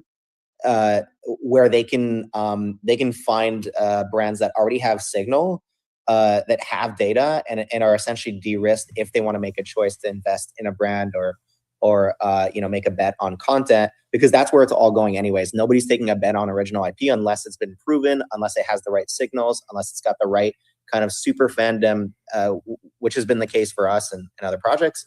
But it'll be more and more the case. Basically, Can I jump in? Prove yourself. Yeah, go for it. Can I jump in? Because I think so. This is one of the things that I think is like it's obvious to Cab and I, and probably to a lot of people who are in the entertainment business. But like the biggest problem that Nick's touching on is it's like basically impossible to make investments in new entertainment products. And what makes that impossible is this like super competitive landscape and sparse fandom, or like fragmented fandom, fragmented attention, and so on and so forth. So one of the if I was going to describe like the value prop for HEEBOO, layer one is this crowdfunding, fan funding market, which is really low hanging fruit. Layer two is immensely bigger than that, but less obvious. And that's that you have these like atomic fan networks that aggregate around these great brands. And that is like super powerful, not just in the fact that you can now dictate like what should or shouldn't get made, not on HEEBOO, but like every property on the planet, right? Like the biggest question is, how do I invest my capital if I'm Disney or Netflix or Paramount? Like, how do I invest in new content? The answer they have today is they don't. They just acquire existing brands and reinvest in them, right? Which is why you see like a new Harry Potter series coming out. Or they have a mandate, like right. We're doing princesses or whatever. Yeah. And by the way, this is not like sometimes people are like, oh, well, that's like whatever. So like too bad, so sad. Not a big deal. That's like just spending on the content. That's like $100 to $200 billion of spend per year just from those studios, right? That doesn't count like all the knock-on franchise building, like licensing and merchandising, toys, gaming, and other knock-on things. It's $1 trillion market. It's $1 trillion market with no input. Like imagine you've got like it needs to have input, output, or even like a tap and think sort of analogy. Is I'm trying to stay away from that because people think token, but it's the same thing. There's no input. There's no new original IP coming into the pool, and it's going to dry out. Like it is drying out at pace. It is a huge problem and or a huge opportunity that I think is that we capture. So when I think about like layer two, beyond just like capturing this crowdfunding market, is what do people want to see get made? Building these atomic fan networks around these properties, and even more importantly, having this layer of community-owned data, real participation with real data, and that is super important because every entertainment investor on the planet is looking for that. And by the way, they suck. They really suck at it. Like you talk to the executives at these companies and they're like, yeah, views on Netflix or views on YouTube rather, like that's how we're going to figure this out. And you're like, yeah, dude, like that's like if I was investing in just looking at PE ratios and only investing on that basis. It's like you literally have no clue about anything beyond the very surface level value prop. And that's how $150+ billion gets placed every year. And by the way, you might be like, well, who's Andrew to say whether these guys do or don't know what they're doing? you can open up, by the way, go open up the stock chart for Disney or Netflix and tell me I'm wrong. Okay. So it's a real problem. So I think there's a huge market beyond that. And it's this data layer, and it's this proving that, these original properties have value, but like in the early stages, like no one does that work. No one scours it or scours the creative landscape to find these things. And it's like, I don't know, man. I feel like it's so obvious when I see it or when I think about it. And it's kind of obvious when you talk to some of these folks that even they know, they're like, we don't know what the hell we're doing kind of thing, but we don't care right now. And I think it's one of those things that in hindsight will be like, oh, duh, so obvious. Almost like kind of like social media, dude. Like when we first started getting onto like Facebook and these, or MySpace, if you guys are old enough for that, people were like, yeah, I'm a boomer. I'm sorry. Well, I'm not technically, but let's call it Web3 boomer. But like back in the day, imagine pitching that. People be like, what the fuck are you talking about, man? Like it's so obvious in hindsight. And I feel like this falls so categorically into that. But yeah, I think that the pitch, and not just layer 2, by the way. So I'm saying layer 1 crowdfunding, layer 2 is this like fan atomic network community owned data. There's layers beyond that I think are very, very powerful. And that's kind of like year 1, year 2, year 3 of HEEBOO. There is like a real plan that goes really, really far beyond just the service level that people see here. We talked about this last time we had you guys on the show, but for those that weren't here, that if you've paying attention to the movies at all this year, you saw things like Obsession and Backrooms and these independent, while they eventually did sign with a studio, like low budget films that just crushed it at the box office. And that has, like you said, not only does this, are they kind of maybe bad at sourcing new IP, and there's nothing really like this that exists yet.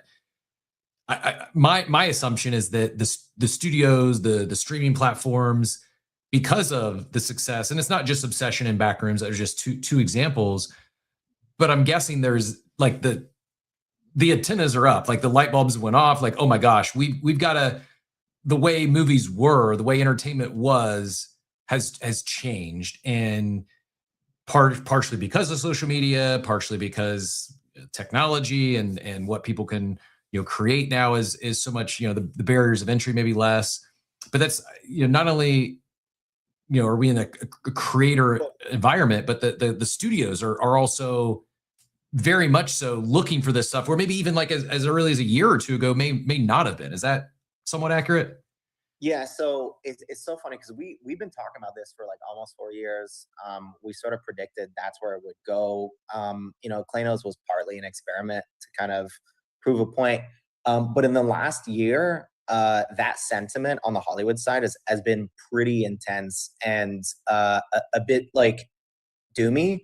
And like Andrew said, that might not be obvious to you guys if you're not like in the Hollywood trenches, but I get to go to like a lot of these conferences or whatever, and obviously we consume all of like the news and whatever that we can on what's happening. There's a ton of fear on the content side of things. That industry is finding itself where like music was finding itself years and years and years ago, and the problem is it's totally disintermediated, which means they don't control distribution. It also means because that market's so oversaturated with streaming, and you could put your shit up online, right? Like a 9-year-old can compete in viewership against Netflix's Friday release. And there's nothing Netflix can do about it. They can pump as much marketing dollars as they want. It's not going to move the needle. It's inauthentic. Push marketing doesn't even work because they don't control where things get distributed anymore. And when they don't control it, they cannot kingmake a property. It has to either be a unicorn event. It has to be a really great movie. Sometimes a great movie doesn't even see the success it deserves because it wasn't shared enough, right? Can you imagine how scary that is to that industry that used to control everything and say, hey, we want like Game of Thrones to be a super success. We'll put it up on prime time at HBO and everyone's going to watch it. And that just doesn't happen anymore. Instead, you have creators that say, I don't even need Paramount. I don't need Warner Brothers. We're in that same boat where we're like, why don't we just do it ourselves? We're just going to go straight to the fucking internet. We're going to do Instagram, YouTube, NFTs. We're going to be active on CT. We're going to build our own audience. Then we're going to have all the leverage we need. And then we can have those conversations for additionality to the success of our brand. And you're seeing thousands of creators that are starting to think the same. TV went through that rude awakening first because YouTubers started making their own YouTube shows. Like you've got cooking influencers that are basically like doing what Anthony Bourdain used to do. You have like influencers like Mr. Beast that their production quality is through the roof, right? And so now movies and just IP in general and animated IPs are getting that same sort of I guess hitting that sort of tipping point. And it's terrifying to them. And the word on the streets last year, you guys will hardly believe this, but it's fucking stupid, is YouTube is the great savior. That's what all the exec producers were saying. You have to understand also, it's like, we're talking about like legacy Hollywood that really doesn't understand.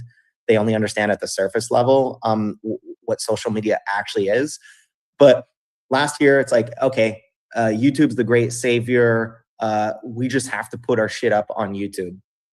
And they believe it's a new distribution platform rather than a new frame of thinking. The new frame of thinking is build with your audience, seed IP early on, find ways to monetize in parallel, find ways to align with your super fans, make them feel seen, co-create with them, all that kind of stuff, right? And a lot of Hollywood doesn't understand that. And so when they mention the creator economy, they're really thinking YouTube numbers. And it's only this year that they're like, holy shit, it might mean something else, because fans rushed to the theaters to go see Obsession, and the box office is like over $400 million.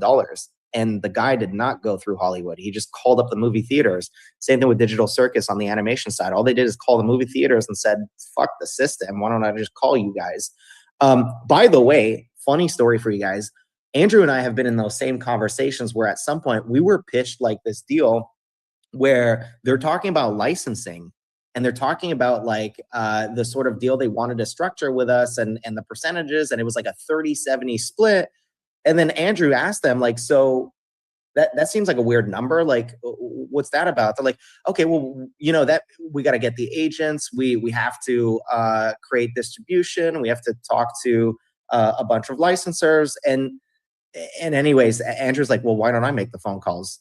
And they went silent, and they were like, well, this is how it's done, and blah, blah, blah. And it was fucking hilarious. But the point is, all they are is middlemen, essentially. When you think of those big studios, the bigger they are, like Disney, they have their own infrastructure, but usually they're middlemen. They outsource licensing, they outsource distribution, they outsource agencies. Creators can do the same thing. It's really about picking up the phone and doing it yourself. Have you had anyone that's gotten mad or that straight up has like viewed you all as a threat, or your interpretation leaving the meeting is they feel threatened by what you all are doing and how you're building? That's a question for Andrew. Well, ironically, the example Cab just gave is like, no one was like threatened, but like, the way that ended was, I mean, like I was kind of listening, but that example is actually probably the best example of someone being like, well, what the fuck, like they were like, we're going to take like it was 70-30, I think. They're like, we're going to take 70%, you're going to take 30%. And the only in between that was like, well, I asked them, like, what are you going to do? They're going to say, well, we're going to call and like do all the work to get the licensing deals. I'm like, what is that? Like picking up the phone and signing contracts? They're like, yeah. And I literally said, well, that's okay. Like, I'll pick up the phone and I'll sign the contracts because I also have a telephone. So I'll take 70 and you take 30. And I literally said it just like that. And this is a pretty big company. Like, it's a multi-billion-dollar company, and we're talking like to the CEO, right? And they're like, okay, let's do 50-50. I'm like, oh, okay. I guess that, And so that was probably the best example of like a hilarious, but like sort of kind of like testy approach. Outside of that, I think there's a lot of folks like keeping in mind that like the individuals at these companies are not dumb. Like, it's not, no one's dumb, right? Like, it's that the corporate bureaucracy, lethargy, lack of innovation for a big company doesn't allow people to innovate or to do things differently at pace the way we can. So sometimes a lot of these conversations happen to be like, we understand everything you're saying. Not only do we understand, but we actually believe in it. However, our board of directors wants us to go long princesses and short dinosaurs this year. And you're like, I can't understand if you're pulling my leg, and that's an actual thing, but that's a serious, like they'll literally say it. They don't say long and short, but they're like, we're looking, but they basically think of it and say it that way in a sense. And you're like, that's okay, fine, I get it. So sometimes like the individuals often understand. So there's no like friction in the room, but there's just this like sort of, bureaucratic, inability to proceed with something that's a little bit different for them. There's a meta that I believe in, and that was written about. Actually, I was reading about this last week in the, you're gonna laugh, Captain, but like the LinkedIn zeitgeist for like thought leadership and entertainment. It's a big thing. But the point is, the most important point they were making is a lot of people were asking, where's the money gonna come from for original IP? Because really, a lot of people, when they ask where the money's coming from, they're thinking like distribution deals, like Paramount buys the rights to stream your property, for example, or a TV channel or whatever. When we in Web3 know that money can come from all different places and products and experiences and all that kind of stuff, right?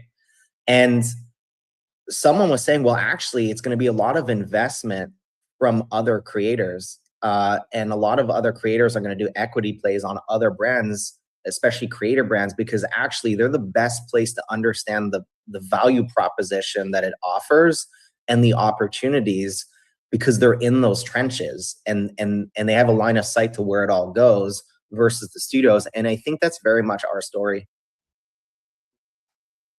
Really feels like a moment of disruption.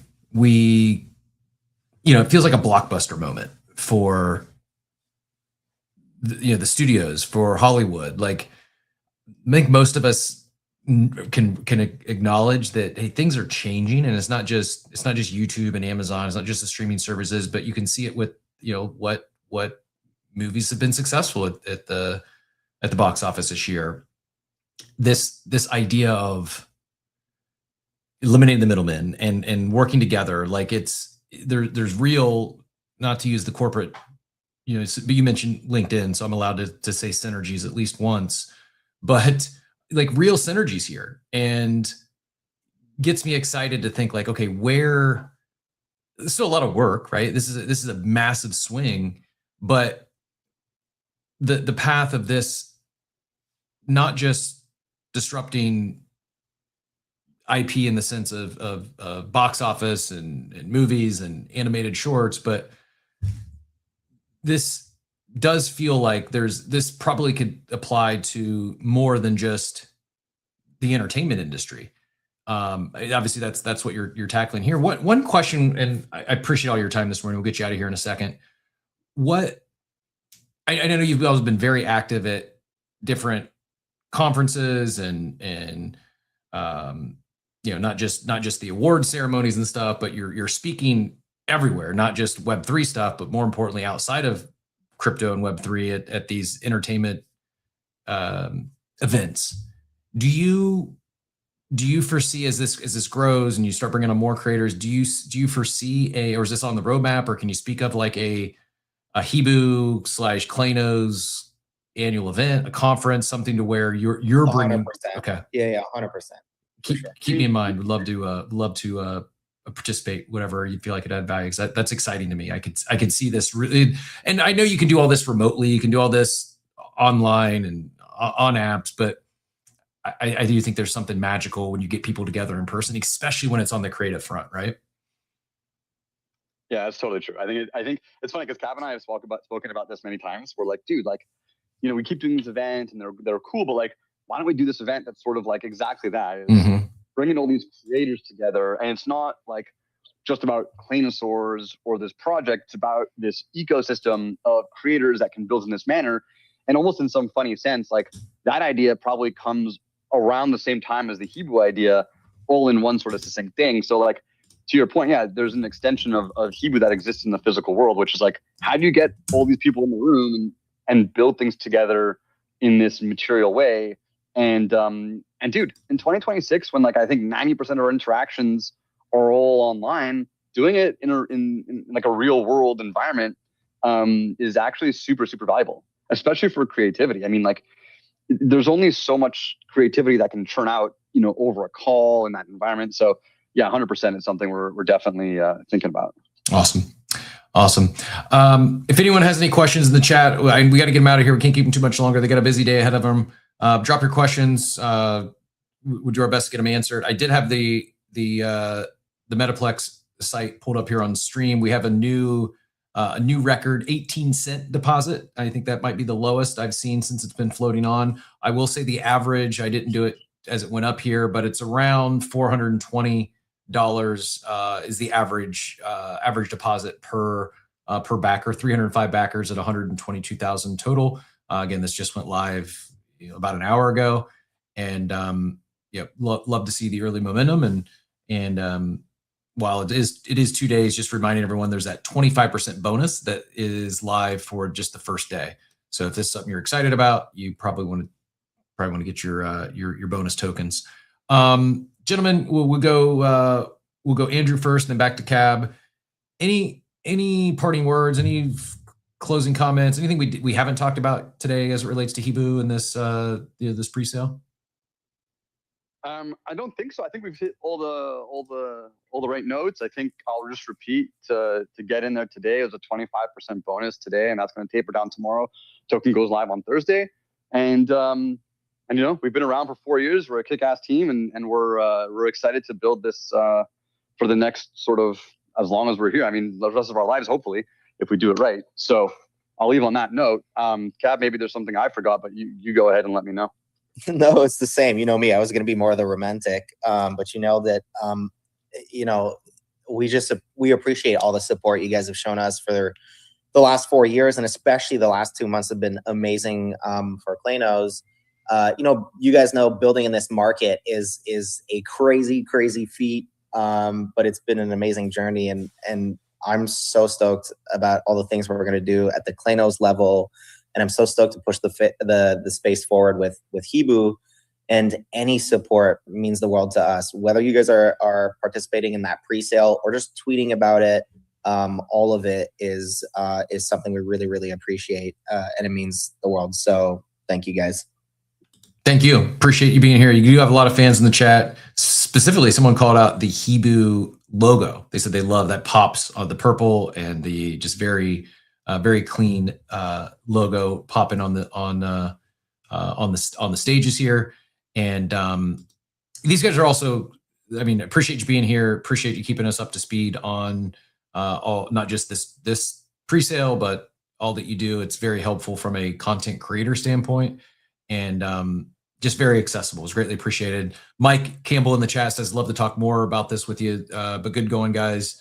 Know a bit about the mountains you're climbing, experienced in that Hollywood world.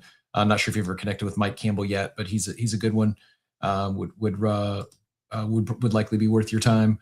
But appreciate everyone tuning in today. Appreciate the big swings by all the Web3 teams. It's just one that has moved very well, and not that there's any one way to build in crypto and on chain, but the one thing that not the one thing, but one of the things that stands out is how they've continually driven alignment, brought their community along with them, whether it was Popkins Mint or this HEEBOO TGE, just the equity piece. We'd be remiss if we didn't comment on that. Just really driving alignment with those earliest supporters, and I think from my view that bodes really well as you build HEEBOO and you start bringing on more creators, because those super fans are not just super fans of the concept, they're super fans of you all, they're super fans of the team.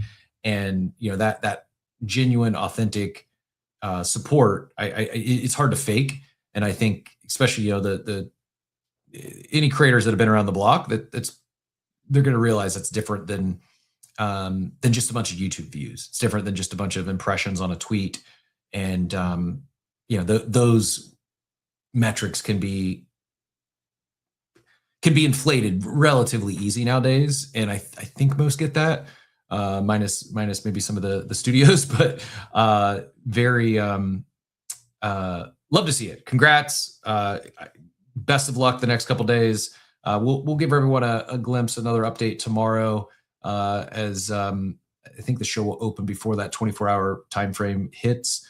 Again, never any obligation. There's no pressure. but opportunity not just to get in early on something that is a big swing, but also opportunity to support one of the teams that has done a lot for crypto, Web3, and every one of those events that they are out there talking at outside of this space. Yeah, they're talking about Klanos or talking about HEEBOO, but it is, they're directly representing crypto, directly representing the on-chain builders, the entrepreneurs, the creatives here, and more of this is what we truly need. Less, I'm not hating the game. If someone wants to trade meme coins for a living and onboard people through that, that's fine. But for all the flack or the challenging PR reputation that crypto has at times, this is one I think we all could be proud of and appreciative when they're out there representing the space as well as they do. So greatly appreciate all of you, the team at large, on behalf of not just our listeners here, but the space at large. And very fortunate we often get a chat with leaders, teams, founders that are pushing the space forward, and you guys certainly check that box. So thank you very much. Best of luck with this, the rest of this sale, and don't be a stranger. We'll certainly continue to talk about all that you're building here on the show. And if you're new here, if you just tuned in to hear from Cab and Andrew today, we do go live every Monday through Friday at 8 a.m. Eastern time. I will pin up the reminder for tomorrow's show here in a second. I do see, before I close it down, I see Smoke joined us on show. Smoke, I appreciate the kind words yesterday, the shout out. Did you have any questions for the guys or anything you wanted to get in here before we wind down? Welcome to the stage, by the way, GM. Smoke going once, going twice. No worries. The reminder link for tomorrow and the rest of the week, that's pinned up top. Go hit that as we play out of here, and go check out our partners over at Doma. This was the Builder's Domain, brought to you by Doma. You can learn more at doma.xyz. They are, speaking of doing things differently, they are tokenizing the domain industry, the $360 billion industry that is domains, bringing them on chain and doing some really creative, fun stuff. And I failed to play us in, but I will play us out with that, and then we'll wind things down. We'll be back again tomorrow at 8 a.m. Eastern time. Do you guys, is there any other, go follow the accounts. The site again is, you can find it at Metaplex, the sale, or you can link it at token.heeboo.com. Any other spaces or shows anywhere else? If someone has more questions or wants to hear more from you, anything on the docket today? Andrew or Kat? We have a stream today, so I don't know if people can ask questions, but I imagine we'll be doing just like a chill space later on in the afternoon, a bit impromptu, where we just kind of shoot the shit and talk about stuff in a casual way. I think that's overdue, and that'll be a really good place to ask questions. Awesome. What time is that? I have not scheduled it, but my schedule is free. So anytime after 3 is when I'm thinking of doing it. I've been talking to like Swiv about trying to do a space like that. So likely today is the best day to do that. Awesome. Good stuff. Well, again, really appreciate you joining us today. Thanks for giving us so much of your time. We'll be back tomorrow with coffee at 8 a.m. Eastern. I'll be back here in about 15 minutes with It's Called Football. Ben is still traveling, but we are going to do at least a half hour, 45-minute show today, recapping week 1 of the Premier League, as well as some updates. If you were freaking out about Genty and his twisted ankle, or we've got some updates on that. It looks like he's going to survive, not going to miss, potentially not even miss week 1, which is wild. We had a wild 4 hours over the weekend. But we'll get you all up to speed on all things NFL and international football, in particular Premier League. And we'll be back tomorrow with coffee at 8 a.m. Eastern. But this was the Builder's Domain, brought to you by Doma. Go check out more at doma.xyz.